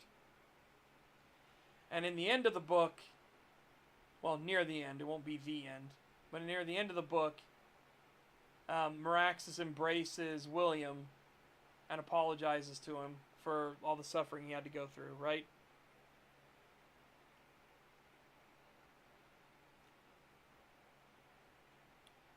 Your sin wouldn't just be murder, right? It's one of the 7 deadly sins. That's what all of them fall into. Every single Wolverine has the 7 deadly sins. And it's because, as Jonathan explained himself, once the door is kind of kicked open, because the sin of wrath is the thing that first takes you, your actual sin, the one that you personally hold the most, is pulled to the front as if it's jumping to the front of the line to be recognized. So you know intimately what your sin is.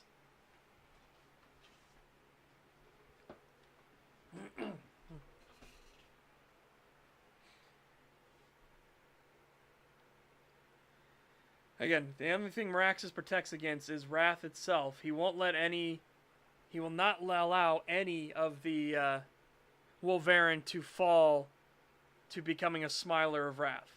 He won't allow them to go into the hells as a Smiler of Wrath.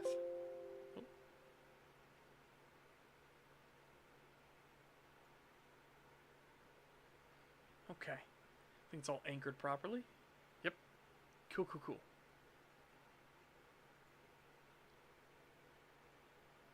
Alright, chat, I'm starting to work on the Yalder Skald redo, because again, I need to make it thicker. The other claw glyphs are a lot better. I may touch up the Speya. I'm debating on touching up the Speya. But the other clawglifts you see, they got thicker lines, which is a lot better. So we have to do that. Yeah. And again, mechanical wise on the tabletop, it'll also break down to the disciplined get more technical skills. So they get more points to spend in technical skills. The embracers get more points to spend in combat skills. Because the embracers are on the front line, while the disciplined have time to dedicate to crafts and skills and tech, right?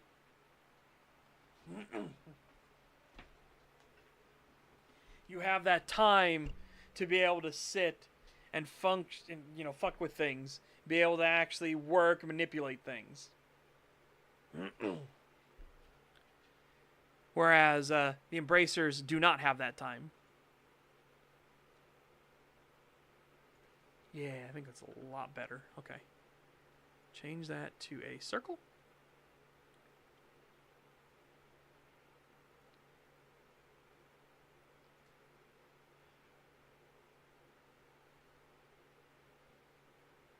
Okay.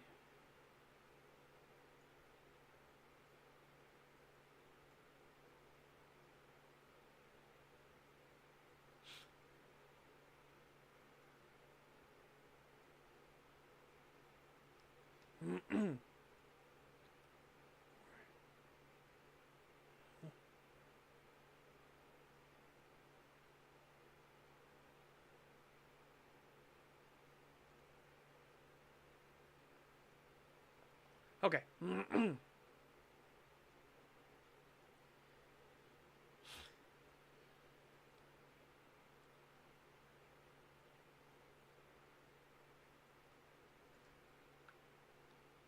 I'll just switch over to what we're doing. So, I'm thinking, oh, hold on a second. Let's do this, clawglyphs.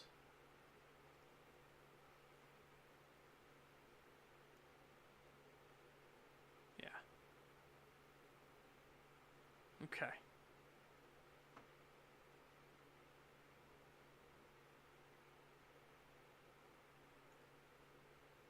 Why do you do that? Who asked you to do that? I hate Windows sometimes. I really do. Okay. So here's what we have here. It's going to be a little bit scuffed, but I'll be able to jump back and forth between it, right? So just to make sure we get everything. Again, we're going to make these all thicker. This is going to be a lot thicker too already. So that'll be nice. And thankfully, I won't go as crazy as I did with this, where I got really crazy with the amount of stuff out of it. We'll do a little more chunky. A little bit more chunky, right? Oh. Control C. Control V. Oh, damn it. It takes the whole thing. I should have known. I'm very disappointed with myself. I'm very disappointed with myself. Alright, hold up.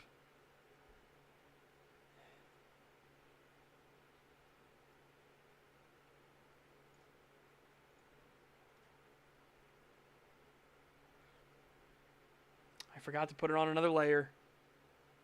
Stupid, stupid, stupid. Now, layer. Back to 25. Flip it. Pull it.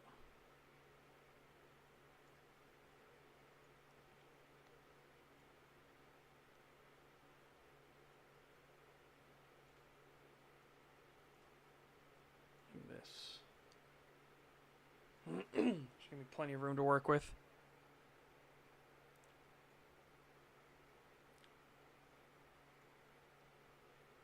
Okay, now you can come in here.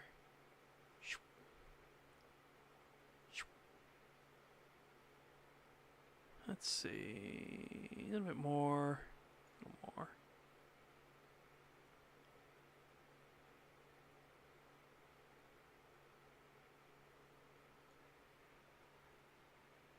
Of all this. Okay. Next.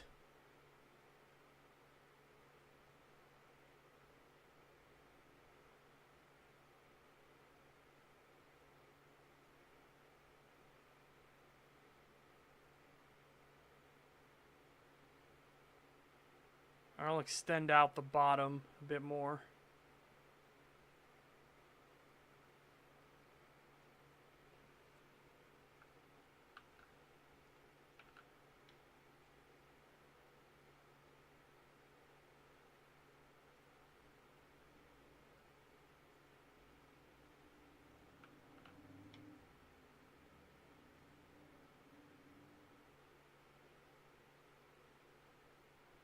Should we do 3 or should we do 4? The other one has 4.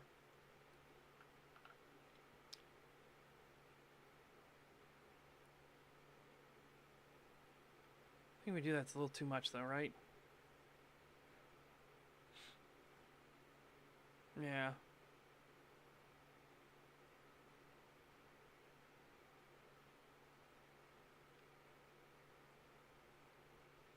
Hmm.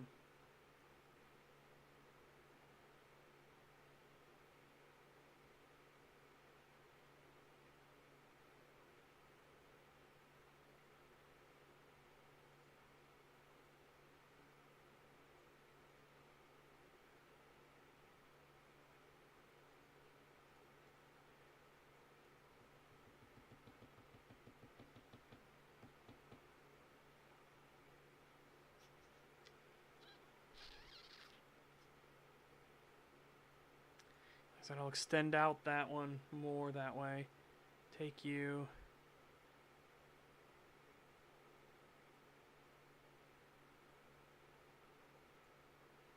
Also cut this off a lot closer.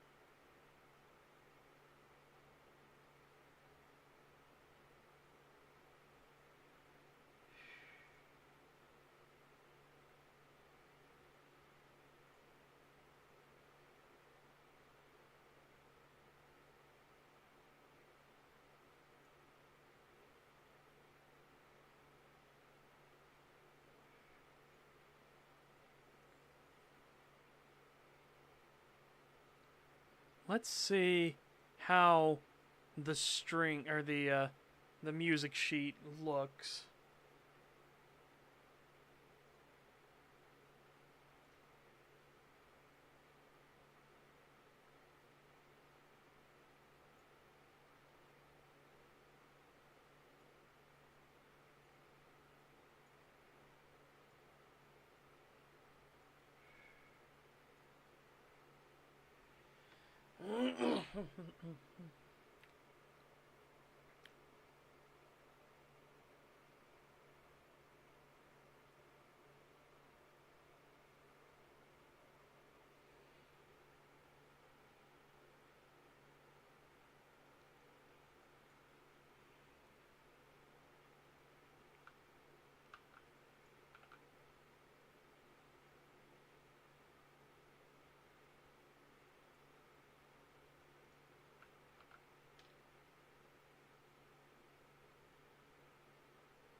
Okay.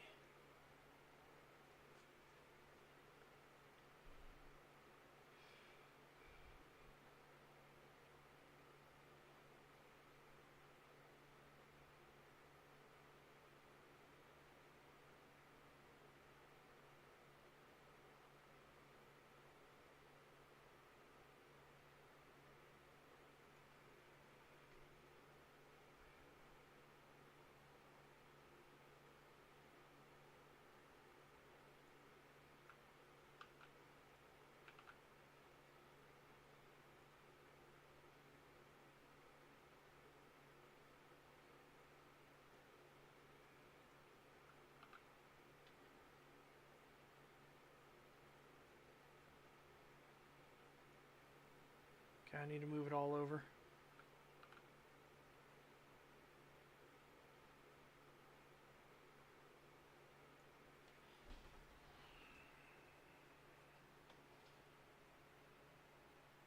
Yeah, I need to move it all over.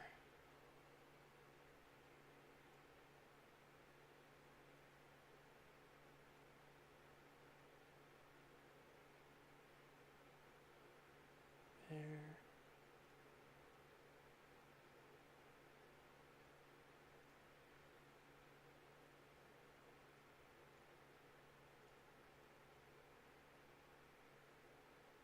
Okay. Yeah, there we go.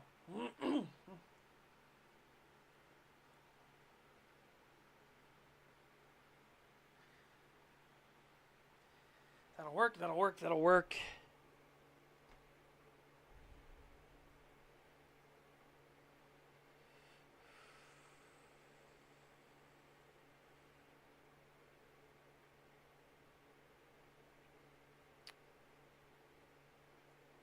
Let me check one thing.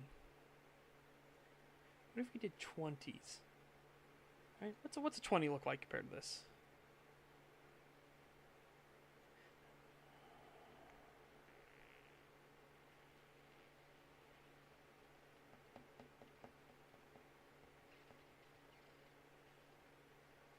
Hmm.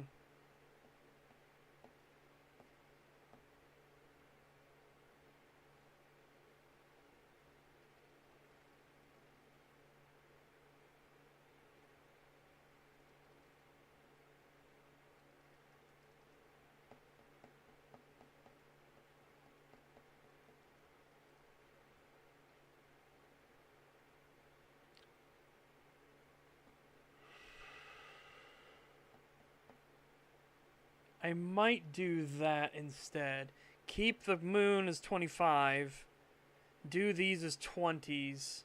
Which should maybe give us some better play towards getting a bit closer to this while still being a bit thicker. Right? Because I'm pretty sure these are 15s.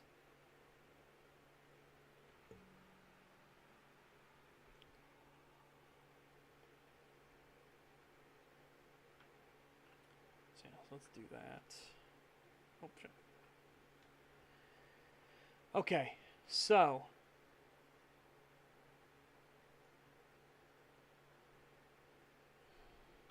one second.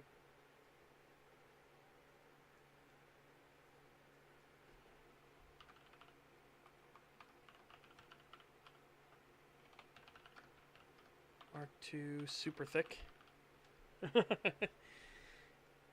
Alright, so now I got all that saved just in case. Delete all of those layers. Keep our big moon. Come up in the layer. Down at 20.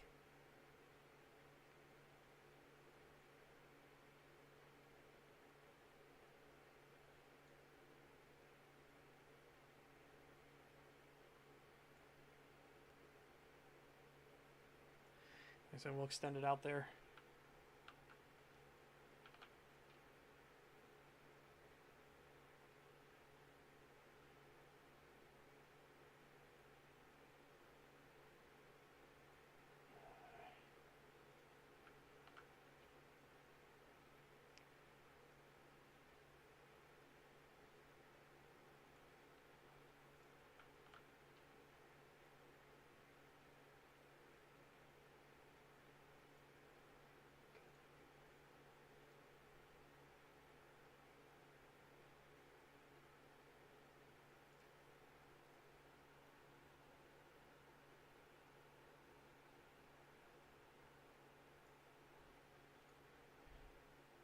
And they don't need to be perfect in the spots, but as long as they're good enough, right? Because remember how we're going to do this. I'll show it here, but then we come in here and just like bloop. Oh, fuck.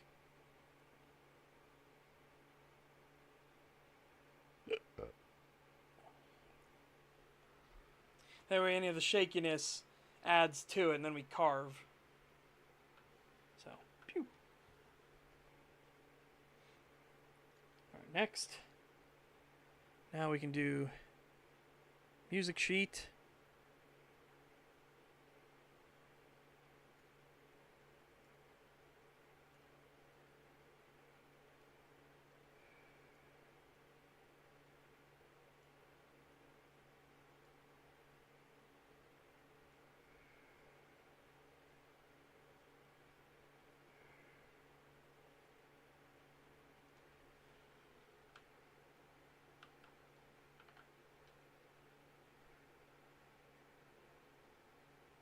Remember, we gotta move it slightly forward like that. Next. Slightly forward. Next.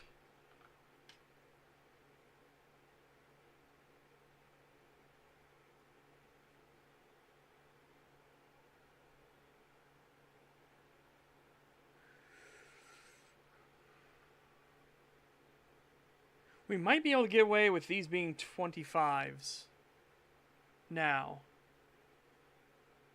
Yeah, let's pull these in. Deselect.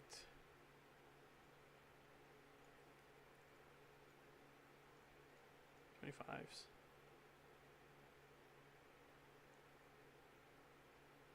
Yeah, we should be able to easily get away with these being 25s.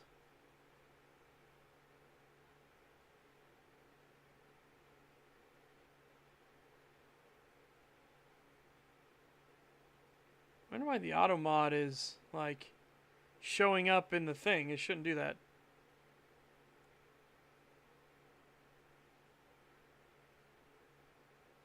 Yeah. Band? At least it doesn't show the actual message, you know? But even so. Stupid auto mod.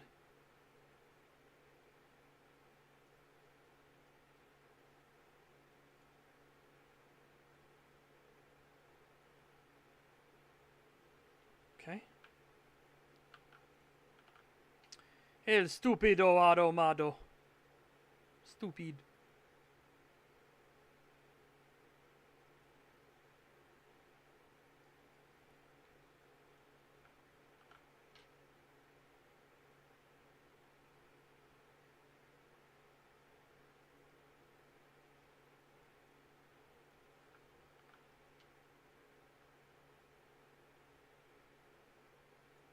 Okay. So now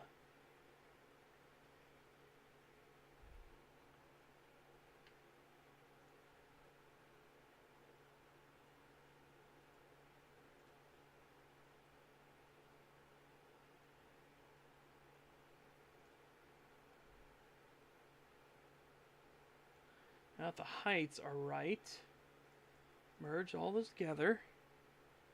Move the full thing.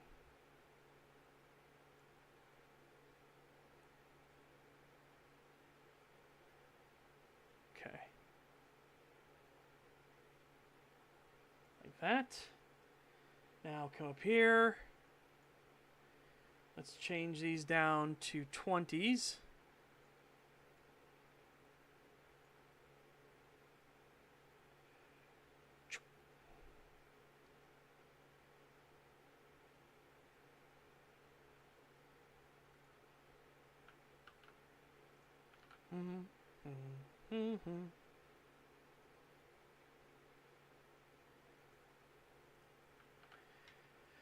Do do do do do do do do do do do do do.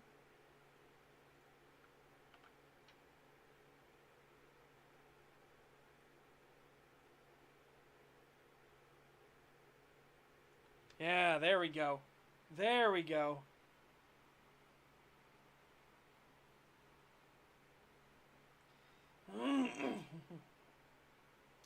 That'll be a nice place to start.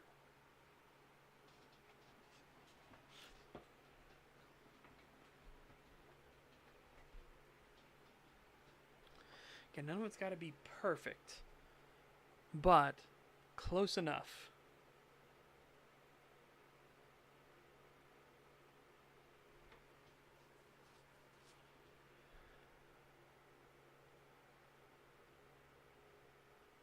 Okay.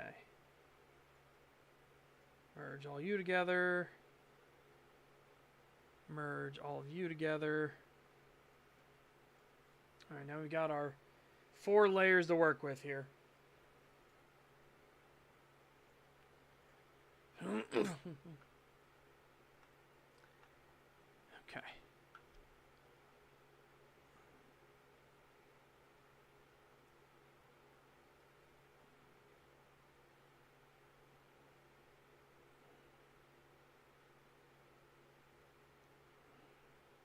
And the shakiness of my hand is a good thing. Woo.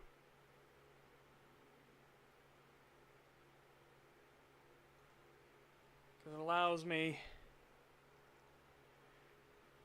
to like add random bits of thickness and everything like that that we can cut into. So that'll be good. Layer 3. Down to 20.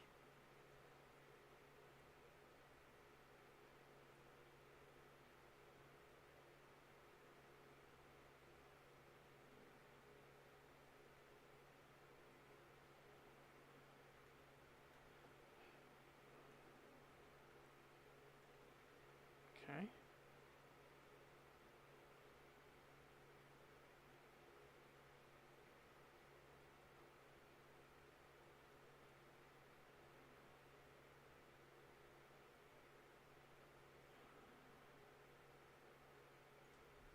Okay. That's going to be a bit interesting right there. Do some good shave work there.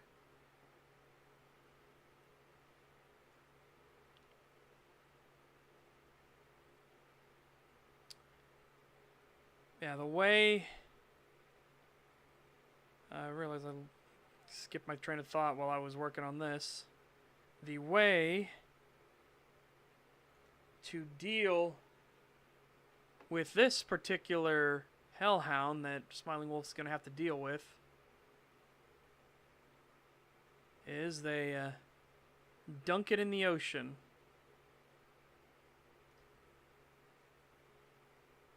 Hellfires react badly to water, and the salt is burning it and searing it real good.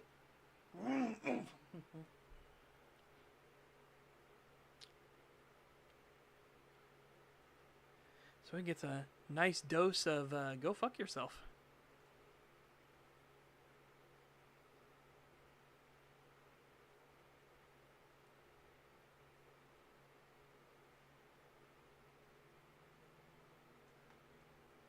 Oh, shit.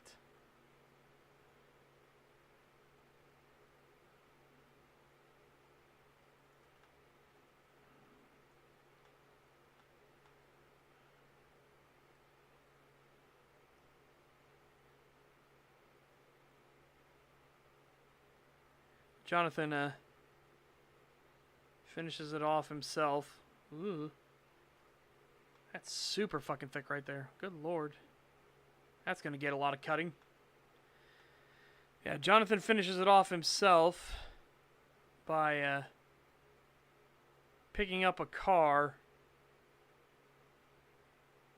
and jumping off the side of the pier with it, slamming it down right into the demon who's trying to flail and get back above the water. Basically has a like power bomb, like, no, you're staying down in the fucking water. And then when it's basically solidified and everything, they take the head off and do the ritual to bind the soul to it.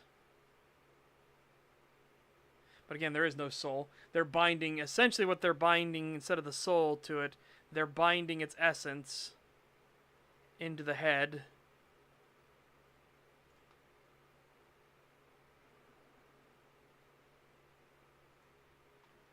So when they destroy it then,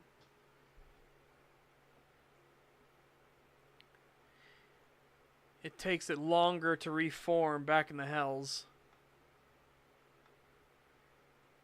It's not for everything. They can't like feed it to Jerox the Sin Eater or anything like that, and they can't do that.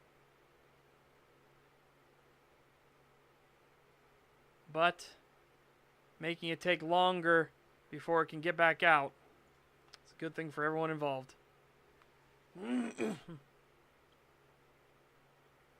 Now, if they were on their home realm, because this particular one, this Demonic entity will come from Averil.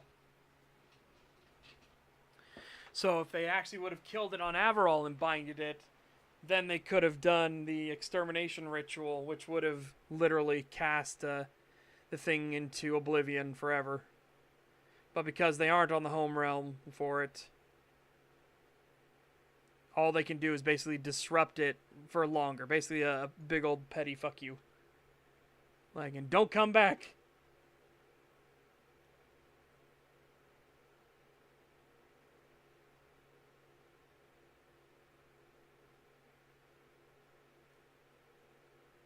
Okay. There we go. Oh. Get down with the thickness. I'm gonna be so sad if I do this and it still doesn't look thicker because the Yalderskald one is so stretched out. You know? I'm gonna be really sad.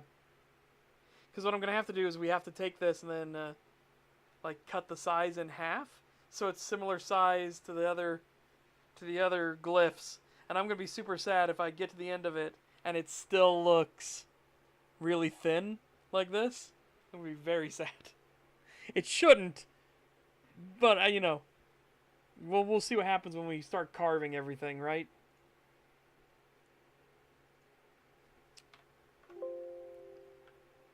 Right. Starting with the point. I want it to be slightly upswept. So, wink.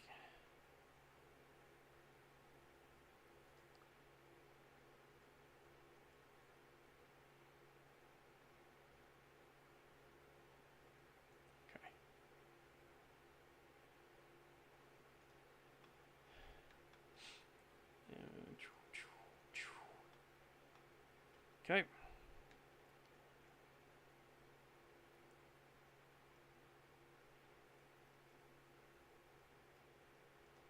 Okay.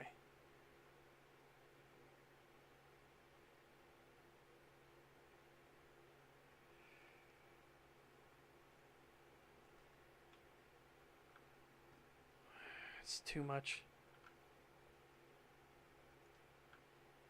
That's better.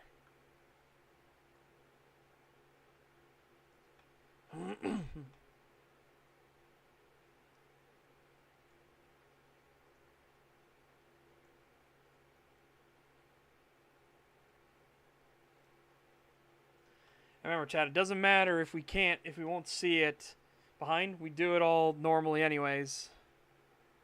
Scrungle this a little bit. We do it all normal anyways.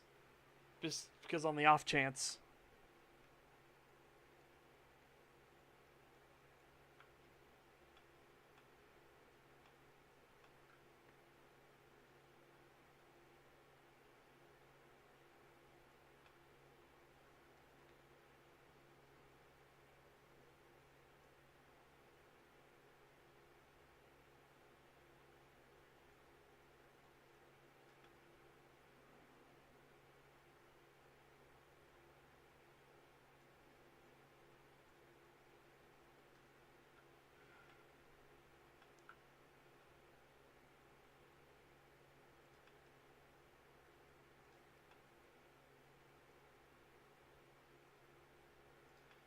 This one worked well for a while. I'll have it carve in here.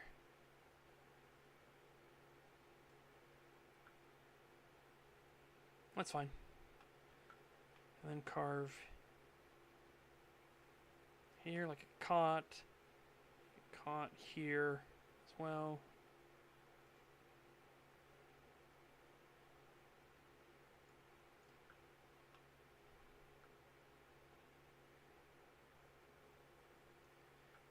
Hey, Brady Wastelander. Welcome, welcome.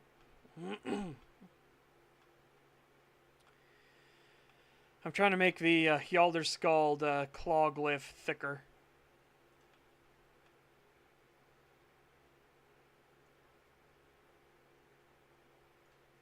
Catch there slightly.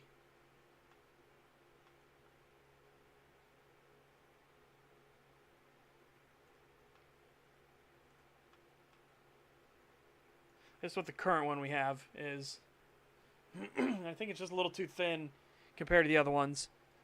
So we're working to make it thicker. Right now we're in the process of carving away all the stuff to make it look like a claw or talons dug into a surface and like ripped.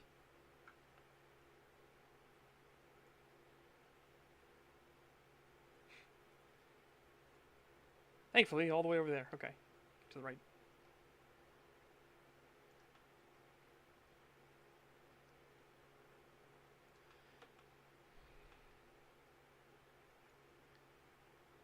And it's a very simple and effective thing, too. Doesn't need much.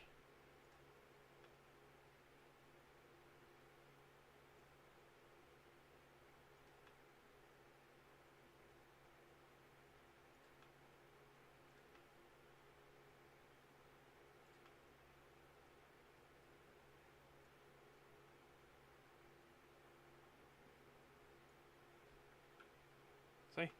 Again, you don't need much to do it. And it looks like it's being torn, right?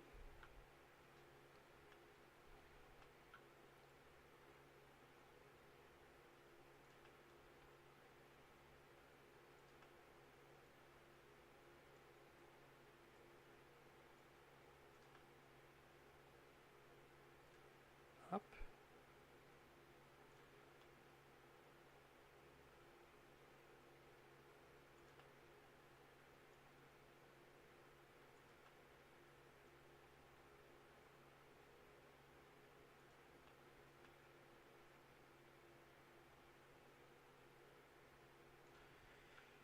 This is where having an unsteady hand actually works in my favor.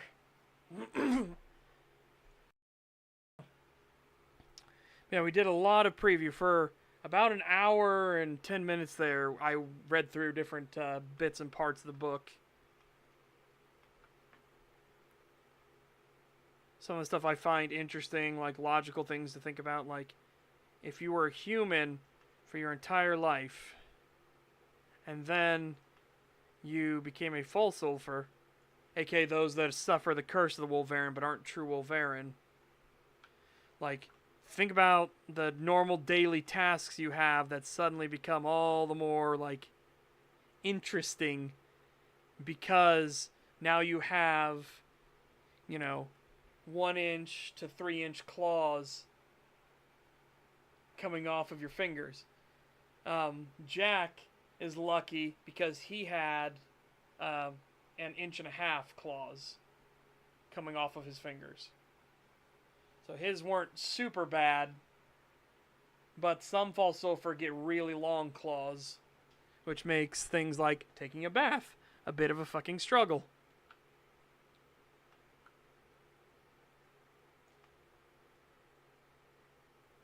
But that's why the one wolf-blooded lady is helping him bathe at first, just so he can get used to it. Because you got to get used to the form first before you try to go back the other way.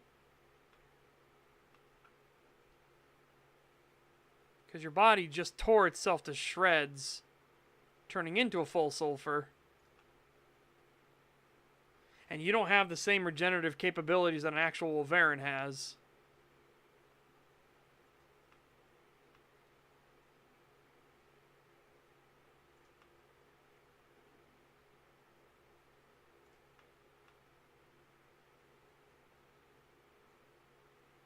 Is that too much? No, that's fine. Yeah, that's fine. Cool.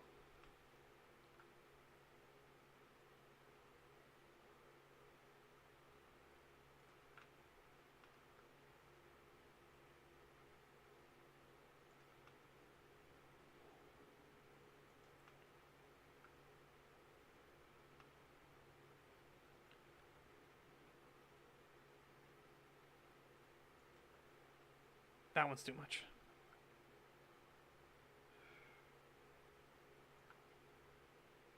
Yeah, okay.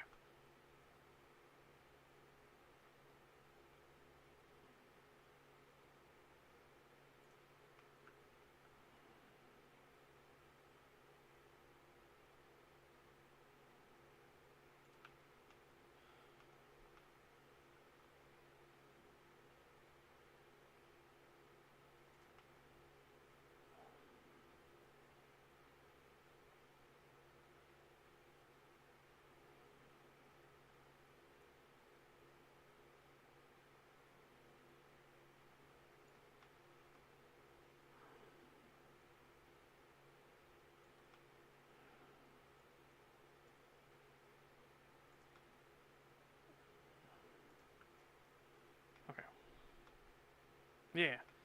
All right. First set done.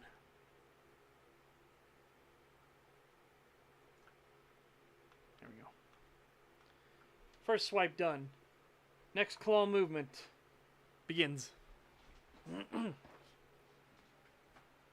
Okay. Like I said, it doesn't matter if we have this work covered up in the back. Totally fine. Because we're going to carve away this stuff when we might re-reveal bits and pieces of it, right? So that's why we do not care about it. These are going to be a little bit more even.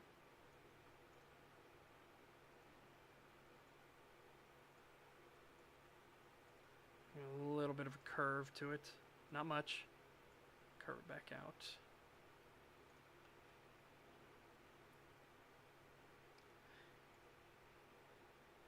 Now this one I don't care as much. I don't need to hide the background stuff because this is always going to be here, right? This is your secondary claw movement. So that stuff's always going to be there.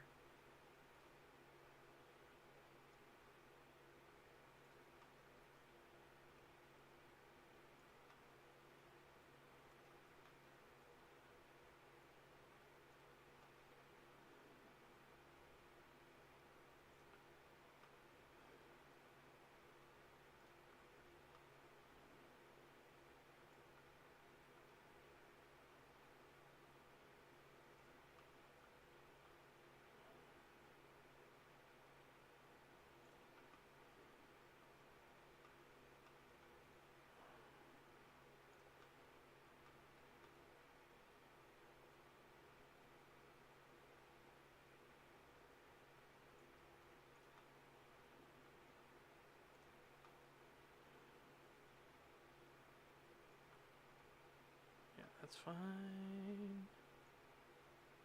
Both sides. You caught both. Yeah.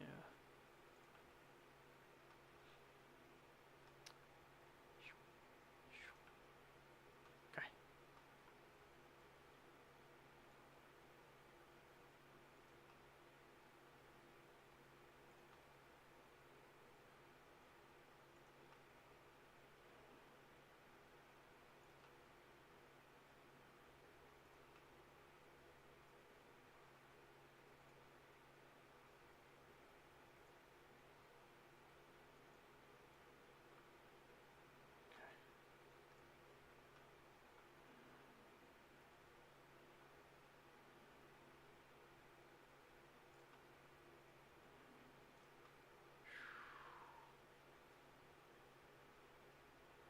If anyone has questions, feel free to ask.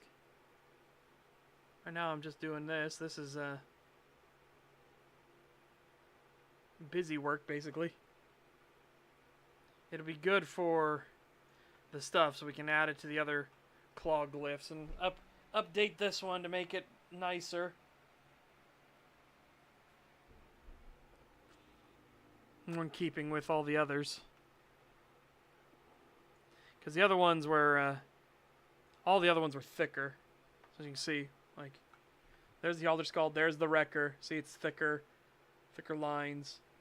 The Speya. The only one that's thin on the Speya are the outside, but it's supposed to be the New Moon. The Smiler, which I need to redo the Smiler entirely. This makes me sad. The Damari. The Goofy. And yeah, the Alder Skull. So that's why we're redoing it, making it a bit thicker so it fits in better. Plus, it seems more fitting for the higher moons, right? So you have the higher moons and the lower moons, the greater moons, the lesser moons.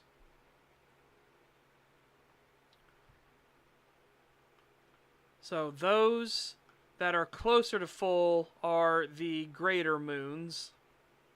They're the ones that gain added strength and everything.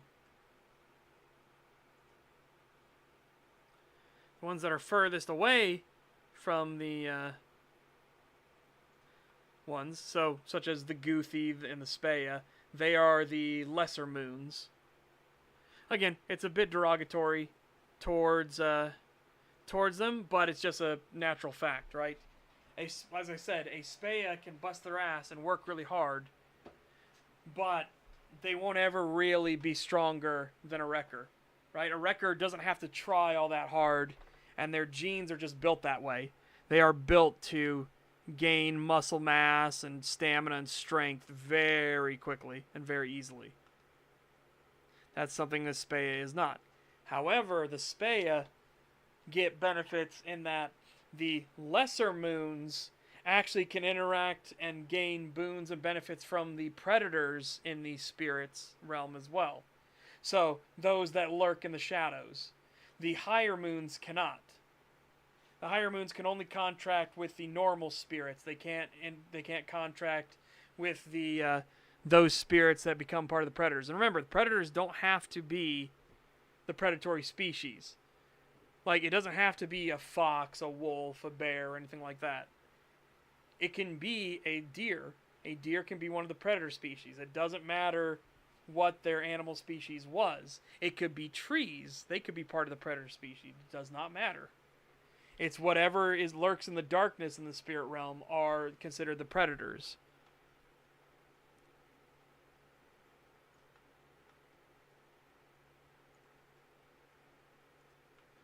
Now, the Speya and everything like that can contract with those spirits, and that's how they gain some of their gifts. Like Victor has the Shadow Walk capability, where he literally can melt into shadows and come out of another shadow nearby, which is a very devastating Speya capability. And that is only taught by the predators in the spirit realms, because they lurk the shadows.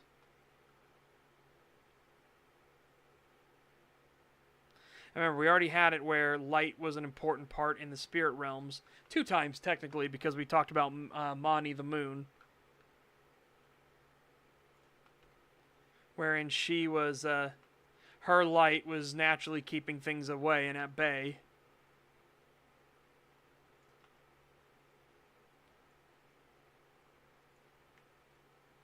But Brightbeak also used his beak and shine to keep the predators away when he was heading to Mani.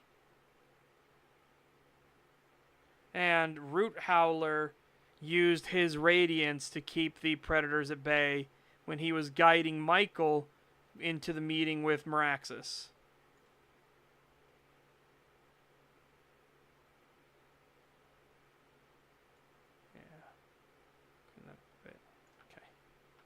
Here we go.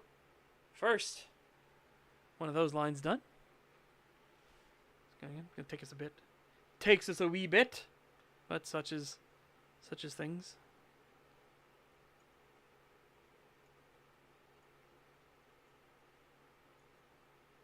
Here we go. Yeah, a little more stringent and straight. Whoops. Let me take that off. I want to cut in here. Cool.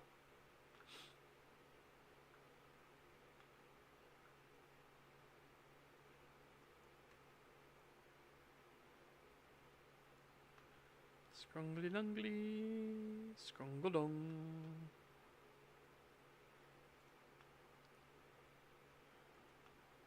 Oh, this one be particularly a tough patch that I went through.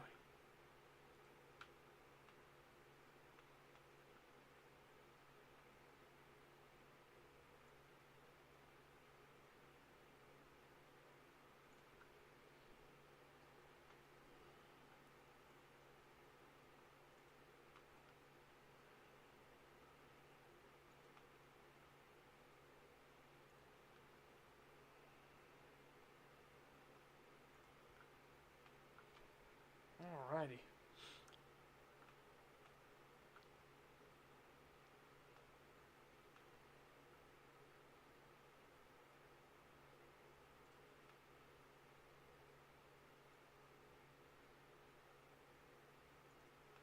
Hey, Governor! 1 second. Just to remind myself of the Puts in Boots scene where he's tearing down the painting. Just digs his claws in all the way down the painting. My portrait! The Outlaw Puss in Boots. Fantastic fucking movie. Highly, highly recommend it. Puss in Boots: The Last Wish. Super shocking movie in that it's a fucking Puss in Boots movie. It's a sequel to another Puss in Boots movie. It was okay, right? It's like, okay, it's an offshoot character from Shrek. And then it turns out to be one of the best movies ever made. Like that, I would not have bet money on that in any lifetime, I don't think. It's wild. A sequel to a movie that was okay. For a side character from another franchise that had movies that started getting worse and worse as they went on. And it turns out to be one of the best movies created. Like, yeah, I don't think anybody could have playbooked that. Again, the only nitpick I can think of in that movie, in the entirety of that movie, and an actual nitpick, by the way, not a critique. Remember, nitpicks are problems that do not affect the story, right? They are problems like continuity errors and things like that, but they don't have an impact on the story. Like, if the Mountain Dew bottle is no longer at the front of the table, it's at the back of the table, but the Mountain Dew bottle is never brought up, it's not like, oh, this is critical that the Mountain Dew bottle is in this spot in particular. It's like, yeah, it's a continuity error, but it has no basis. There's no, like, problem with it. And a good example of this is in the movie Morbius, where you have all of the vials are still present when Morbius puts them there. They're still present when Morbius gets back, when one of them is supposedly stolen, because they forgot that his buddy stole one of the vials. So there's this mysterious, like, new vial that came out of nowhere his buddy stole that is not part of the other vials that Morbius put down. That is no longer a nitpick. That is a genuine plot hole. Where did he get the serum?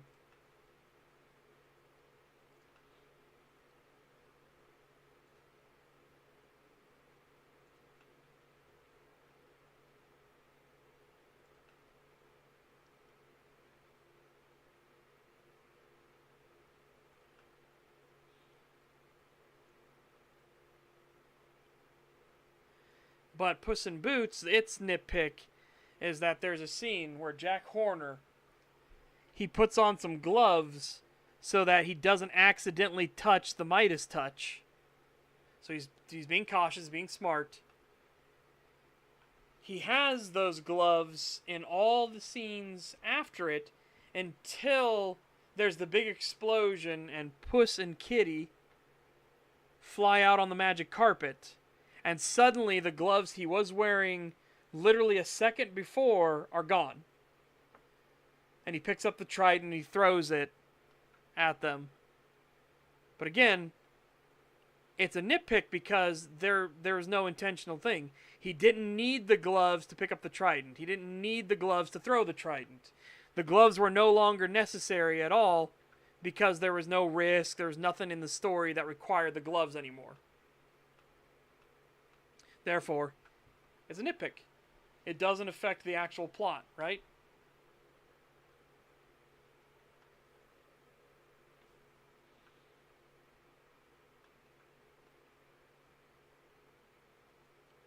Okay, let's maybe scrungle this out this way a little bit.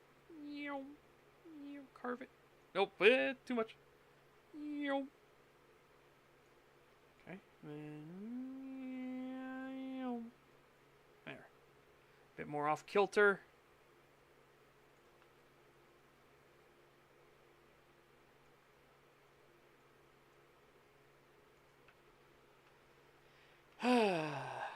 Slow but steady progress.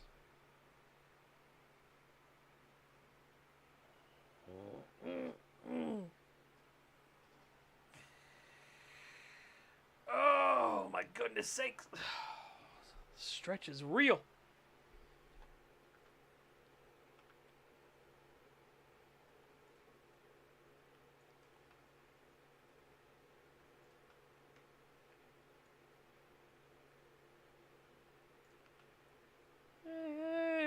Governor! 1 second.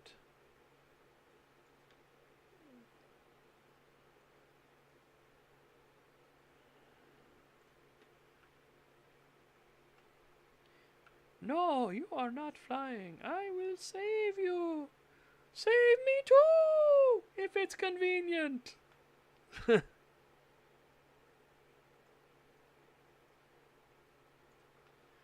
You, launch me.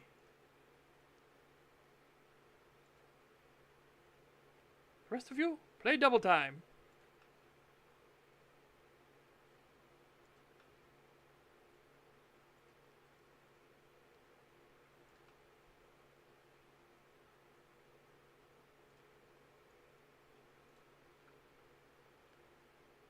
Spanish Splinter.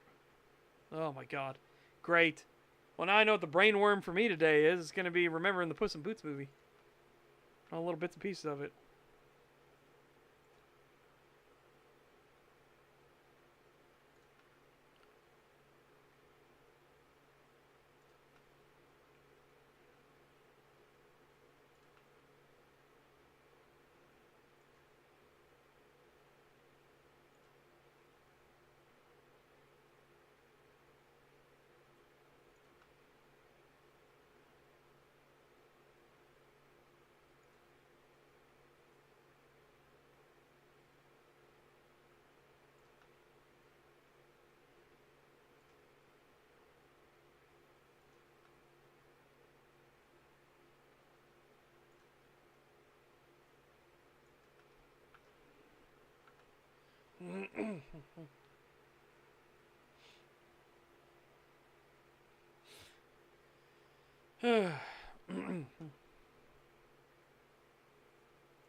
Yeah, I like it.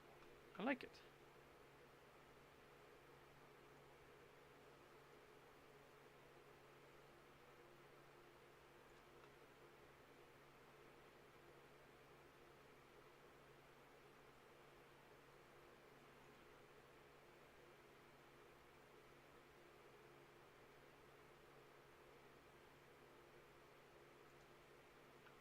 Okay.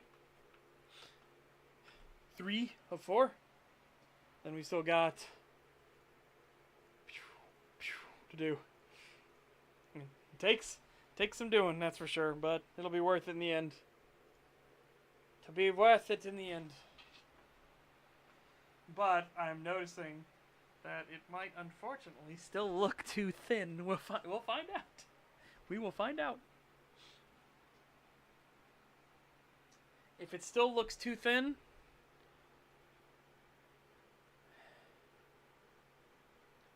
I think it's better because the moon itself is thicker, right? I think it's a bit better.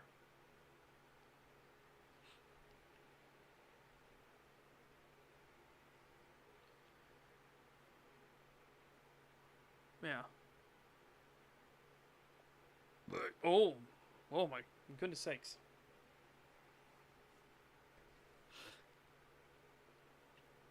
And then as you can see, this should be a lot thicker, so. Yeah.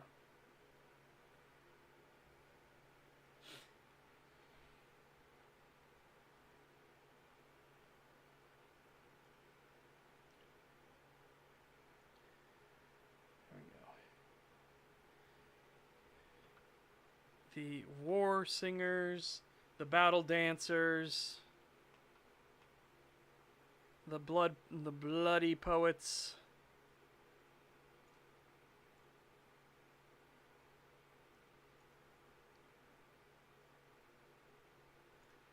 Welcome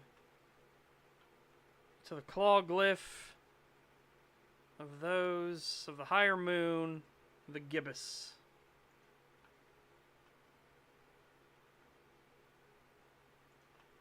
A moon of revelry and mirth, and close to when Mani is her most warlike.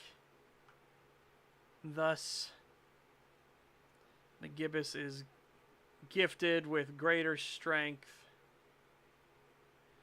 and is, as gets pointed out by Michael, bit unfairly, the gibbous are the most beloved of all the moons, right?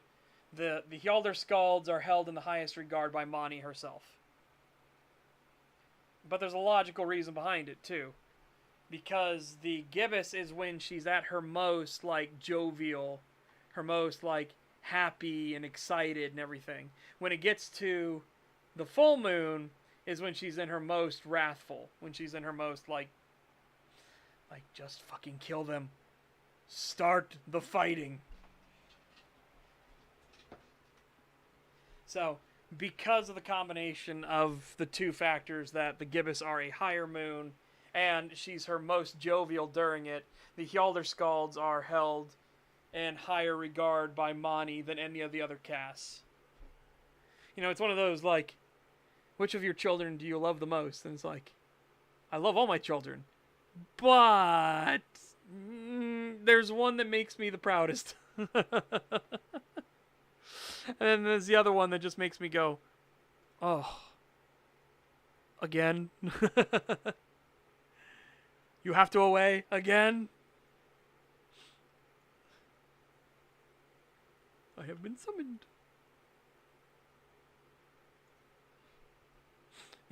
It's you by a lot.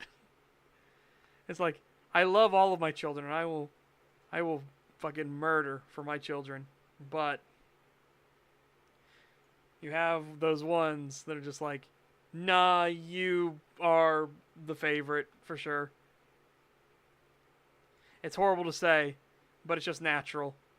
Because they're the ones that'll put in more of the work, the effort, and everything like that. The ones that are more responsible and everything. And it's funny because then the irresponsible ones will be like, well, you know, I'm only this way because she loves you more. And it's like, you were doing all this shit long before that. It kind of makes it hard. She's like, I love you as well, but you're kind of a fuck up. So, again, it's your choice to do it. That's part of Jennifer Woods' storyline was, like, her being such a shut-in, it didn't matter if she was being bullied or anything like that. It's the whole thing of, like, people like, we had a discussion about it before. People that eat to cope with being bullied and things like that. It's like, your bully didn't make you eat. You made yourself eat to try to cope with being bullied. Nobody did that to you. You decided this was your coping mechanism. So her being a shut-in and then becoming a deviant was more of a coping mechanism for her, and she comes to acknowledge that fact, which is what makes her start breaking out of her shell more, though she is still a bit brash and reckless. But again, you shouldn't have your character arc fix everything at once that's wrong with the character. You should let future titles be like starting to wear down that problem now. Like she won't be as brash and reckless later. For now, she's getting out of her shell and becoming a bit more outgoing. Granted, you know, the hard truth in the end of it is that Jonathan's correct. She's doing all of this because she really, really wants to get banged by Michael Wolff, right? Deep down, if you cut out all of the context, it's because of her desires that she's pushing herself so hard. Again, it's not a bad thing to have a crush on somebody. It's how you handle that fact. It's what you do with having a crush. Do you become some creepy fucking freak stalker? Do you become destructive, or do you let it motivate you? And Jennifer Woods is in the starting position of it's motivating her. So instead of just going to college just to say she's gone, remember in this universe colleges haven't been like so thoroughly fucking infiltrated with rot. But she was originally going to college just to say she experienced it, right? Which is a terrible reason to go to college. Just be like, I went to college just to experience things. That's a horrible reason to do it. You should actually have a reason to go there, right?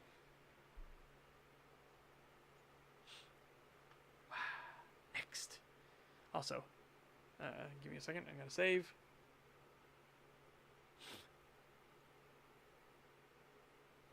Mark 2 carving. Carving. Carving.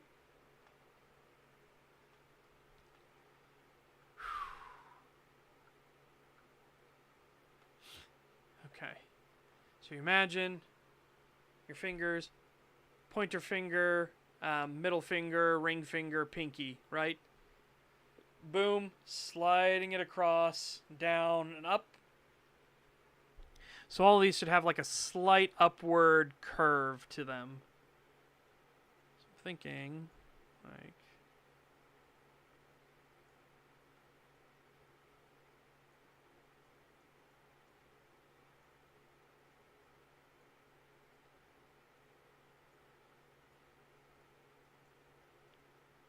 Carve away, carve away.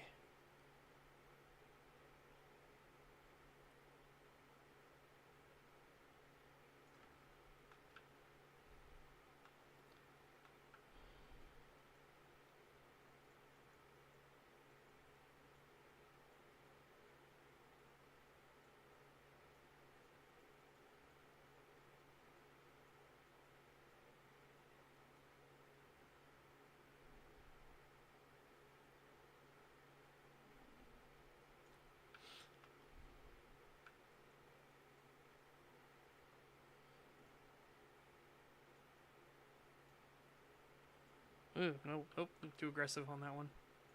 There we go.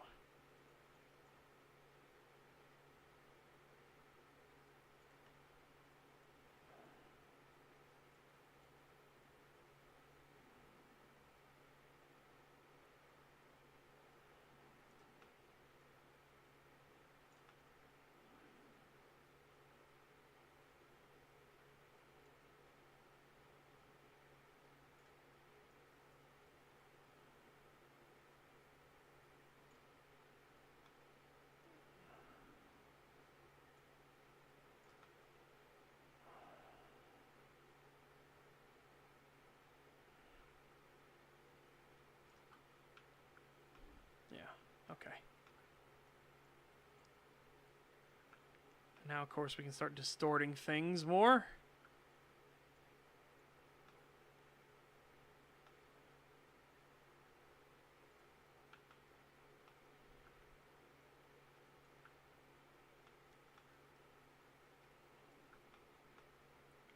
Just to get it started. It's a little bit too much.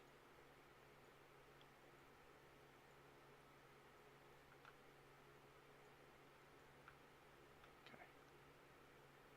Yeah, alright.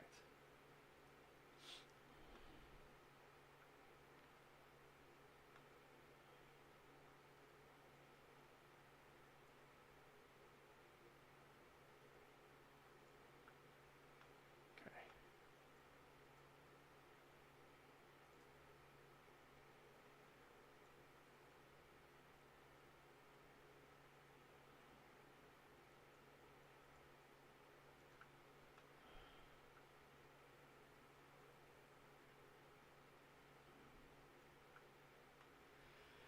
Oh my goodness sakes. Oh, shoot. Maybe I should put on some music. What music should we do?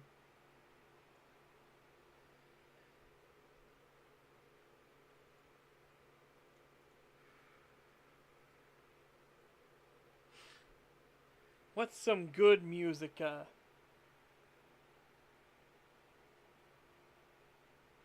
Alright.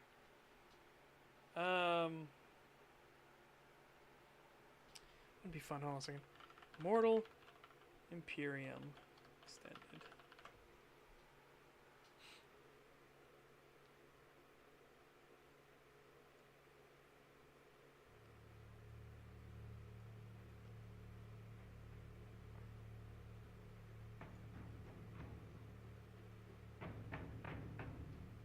I gotta see how loud it gets before I go crazy, right?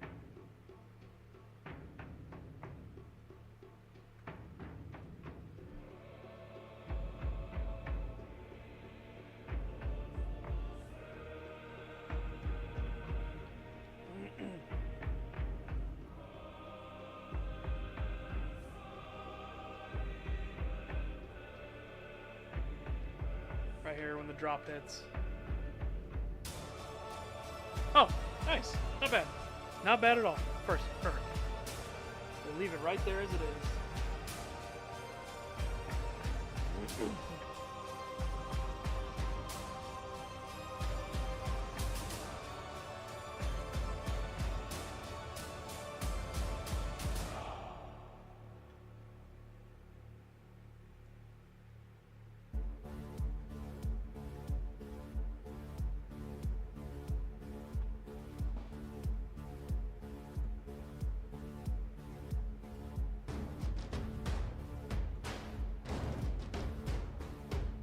Wolverine Airlines. Woo!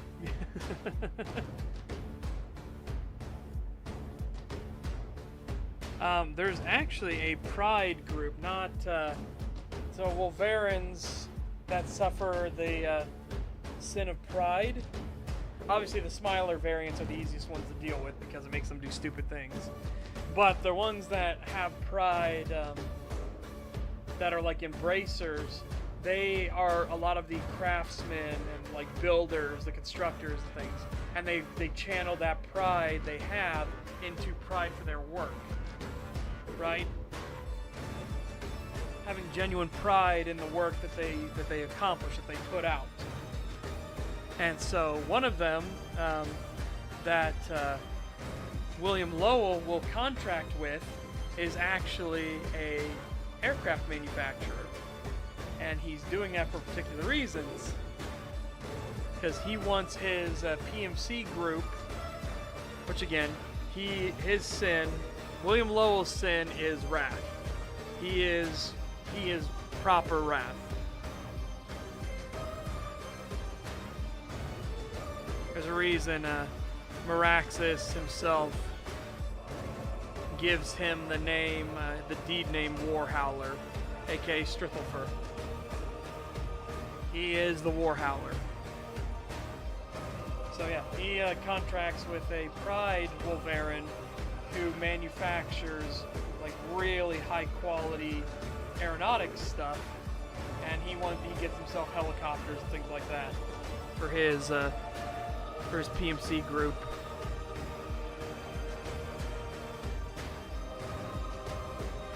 Remember, William will not be a member of the Discipline. He will absolutely be an embracer. His awakening is so violent and so devastating that he feels like it's a total disgrace for him to ever even pretend to be one of the Disciplined.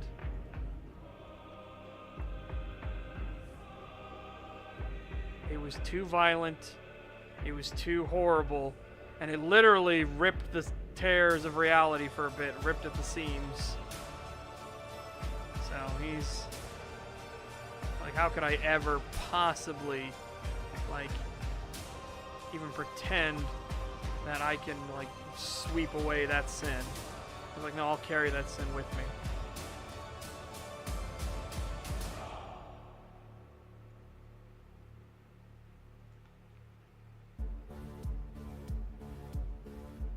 Yeah, no actual airlines, but again, a aircraft manufacturer.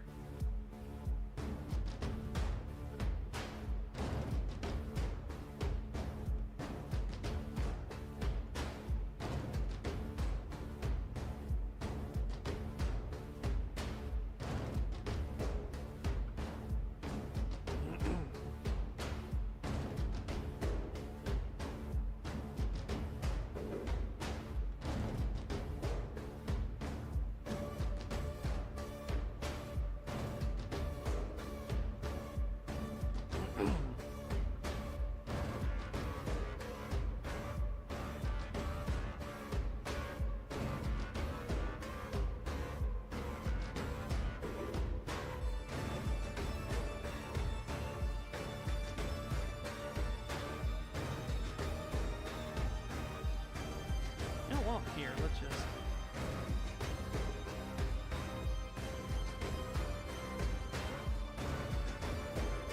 scramble it.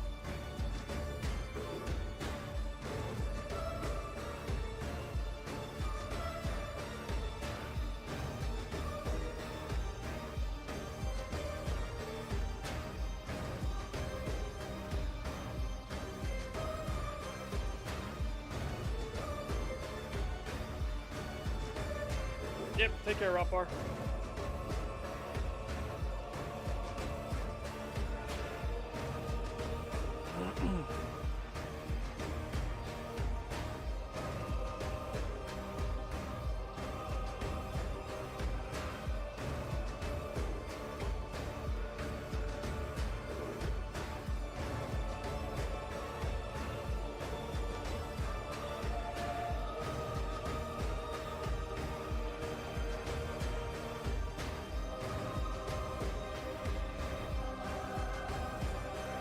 As I said as well earlier in the stream, I also started reading that manga, the To the Abandoned Sacred Beasts. Been pretty good thus far.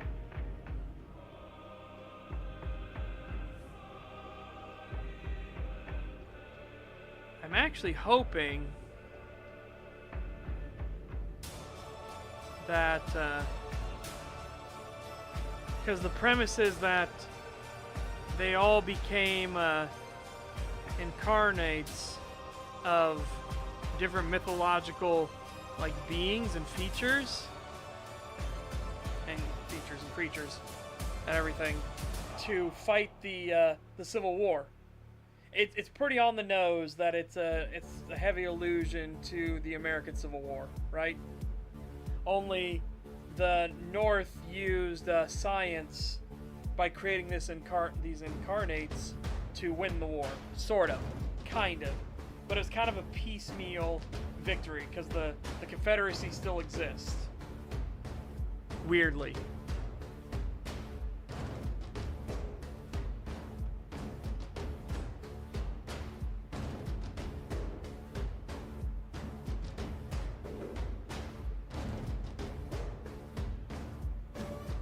But then it's dealing with the trauma that all of these incarnates suffered during the war, which leads them to do horrible, horrible things. And one of the incarnates, you actually follow the incarnate who's a werewolf. And he's, ironically, seems to be the one that's most kept what he believes is humanity. So he's hunting down all the other incarnates to put them down because he feels they've lost their humanity, and that was a promise they all made because they all were getting so war-weary and everything, and it was causing so many problems with their mental faculties. So he was the captain of the incarnate squad.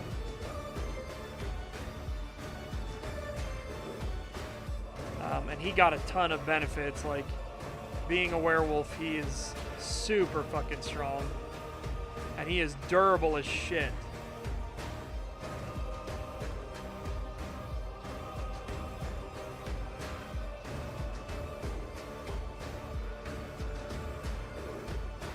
But it's a pretty depressing thing too when it goes through, because like the one he just killed, he killed the centaur. And the centaur was originally a doctor that worked for the North, the Union Army. And his mind broke because he went from like being in a place where he was helping people and would get thanked and everything, like, you know, thank you, doctor, and stuff like that. He enjoyed those being thanked, into now No, proper hybrid werewolf. Hold on. Let me show some of the art, because the art is fucking great. There's one where he faces off against one of the ones closest to him. Hold on a second.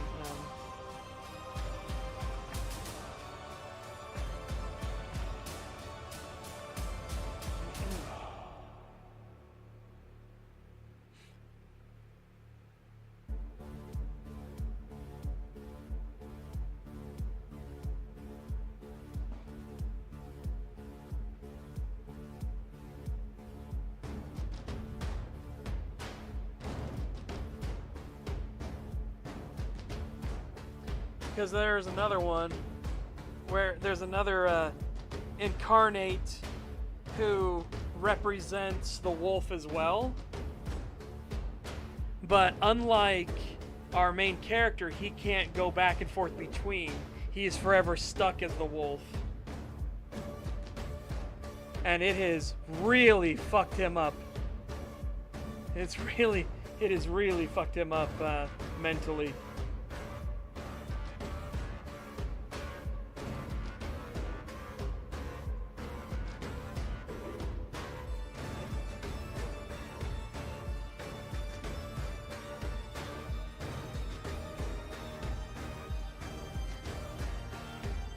Ironically, he actually has the condition that William Lowell has, only he didn't wallow in it forever.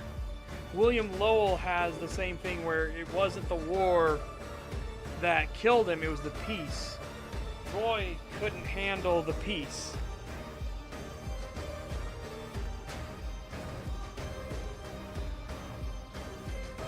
I want the manga though. I don't want the... I keep having the anime things. I want to do the manga one because there's a scene. Ah, here we go. This is the one I want. Look at this. So this is our main character, and this is Roy. And again, Roy couldn't ever turn the wolf off. Hank could. Hank could only change to the wolf at night.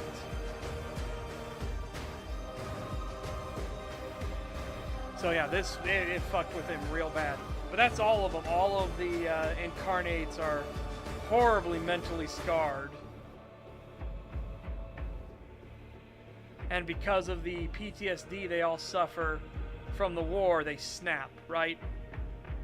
Yep, Roy is stuck. He is stuck as the wolf. He cannot change off of this. This is the way he is now, forever.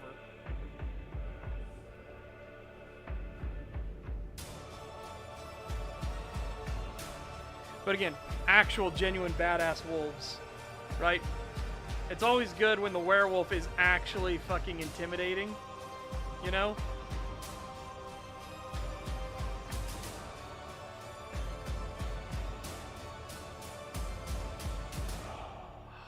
We have to go to that page just to get it. Hold on. Oh, and the thing is very violent, of course. Very violent.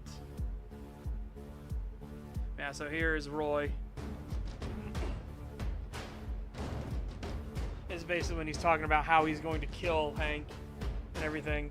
And this is also Roy.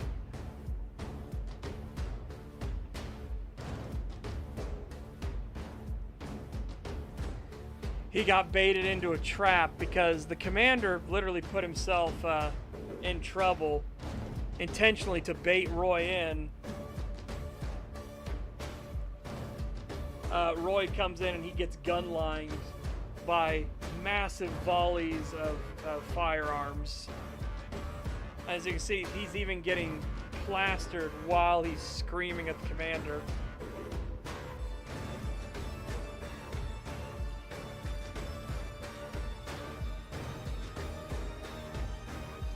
Again, very, very good manga thus far.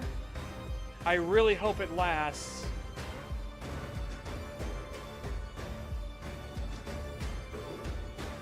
I really hope it stays this good because I've enjoyed the characterization and everything. The one that Hank is up against the most, because Hank's not just any werewolf. It becomes pretty clear that Roy is a werewolf as well. Hank is not.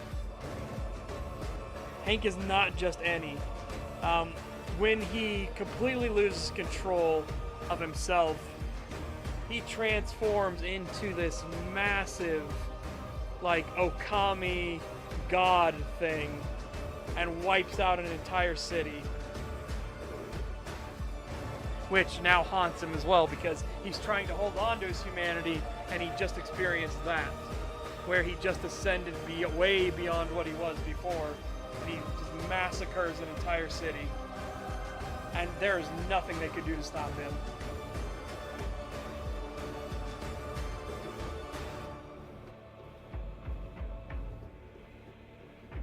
He had a fantastic one thus far. Oh, here's what they did for him in the anime? Oh, by the way, the manga is entirely done now, so you don't have to worry about, like, well, where is it going? No, you can go all the way to the finish now. But here they are in the anime, apparently. Roy versus Hank.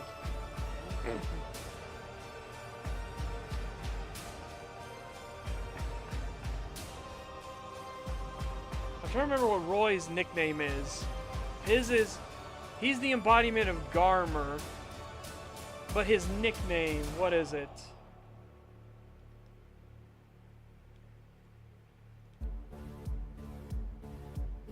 What is his nickname? Because it was like the guardian of the gates of hell or something.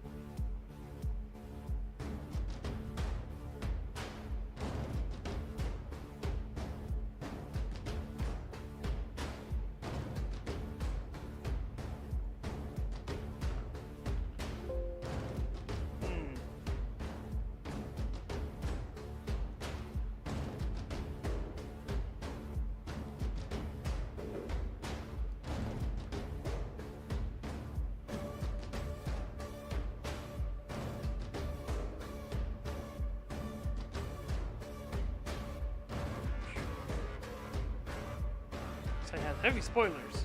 Please read with caution.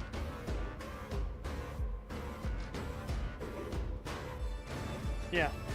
The hairstyle's fine if you're doing an anime, right? You do have to simplify things a bit. But obviously, like, holy shit, the manga doesn't need to worry about things in motion. So it can go fucking ham with the art style.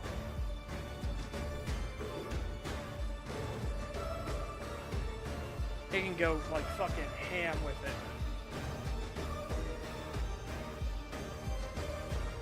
Now that I know about this, I would have added Roy and Hank to the thing. Let's see if I can get a good picture of Hank from the manga.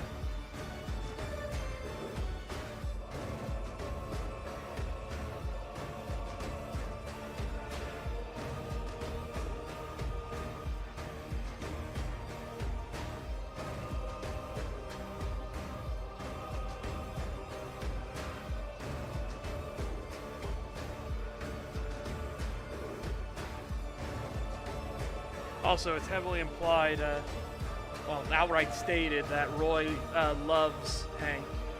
That's why he's so frustrated that Hank won't join them in their new civil war they started. Ah, there it is, the Guardian Hounds of the Gates of Hell.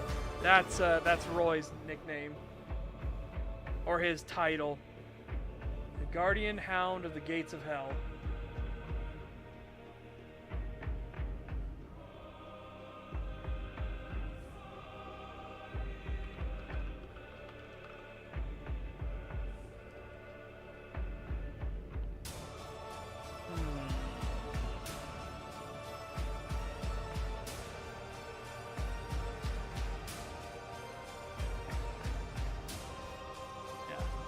That's Hank.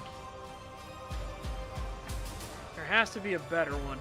There's one I know, which was the three of them standing in the room together. Hold on.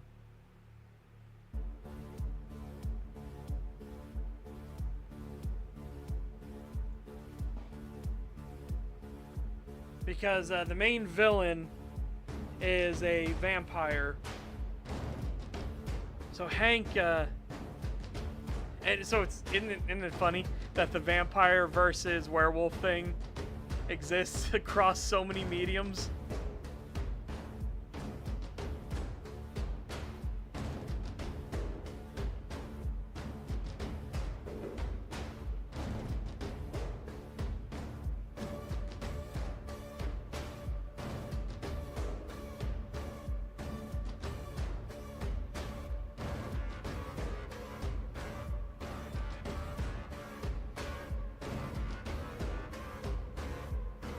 Trying to find the picture, because it's genuinely a good picture. So it would have been chapter 21 then, instead.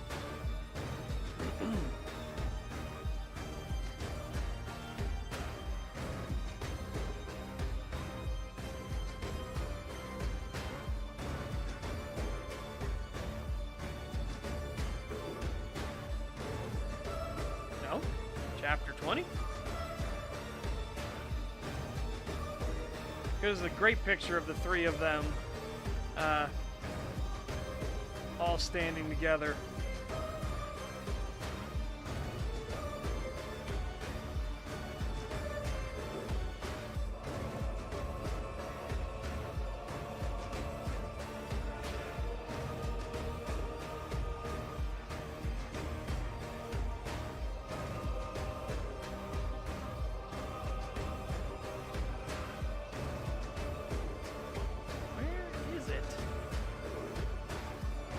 Ah.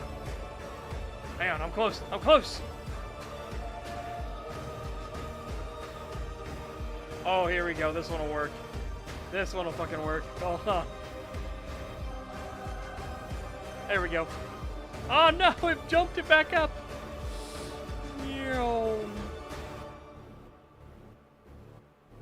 Look at that.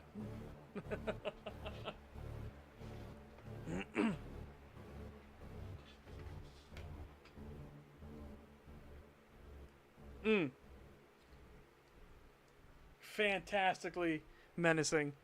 And then, of course, the vampire one shows up too. And now you have all three. Also, why Roy calls Hank a hypocrite too. Because he thoroughly enjoyed when he got to let loose and kill, right?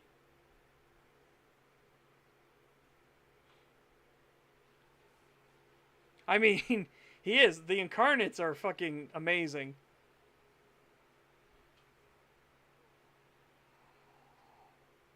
Mm-hmm. Like, you should see what happens when Hank fully ascends. Like, ooh. You can see the two of them worked side by side because they were so compatible with each other. So they were both, like, just monsters.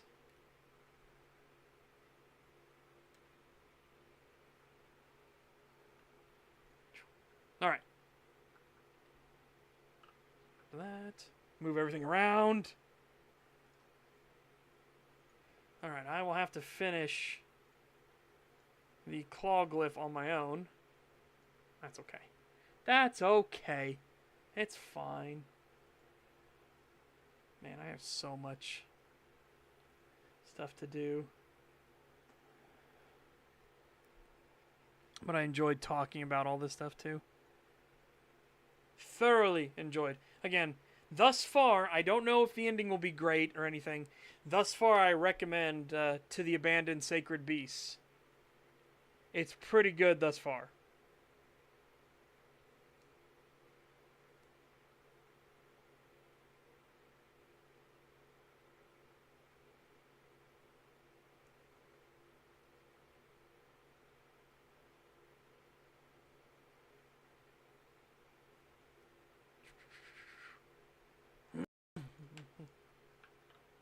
Yeah. Remember, chat, that this Saturday, for Saturday Showtime, we will be watching Big Trouble in Little China. So hopefully I will see you guys there for that. It should be a good time. It is a fantastic movie, cult classic for a reason. Originally, it was going to be played serious, but then they turned it into a comedy, and that was the correct choice. 100% that was the correct choice. But yeah. In the meantime, take care. Have a fantastic day. Stay safe and healthy. Get fit, get ripped. I will see you back here tomorrow. We do more book stuff and everything. I might redo the Smiler glyph tomorrow. We'll have to see. There's just so much stuff to do. Maybe I'll start mapping for the SS13 project I'm on as well on stream, so we can show that. But yeah. Woofda. You guys take care for now. Bye-bye.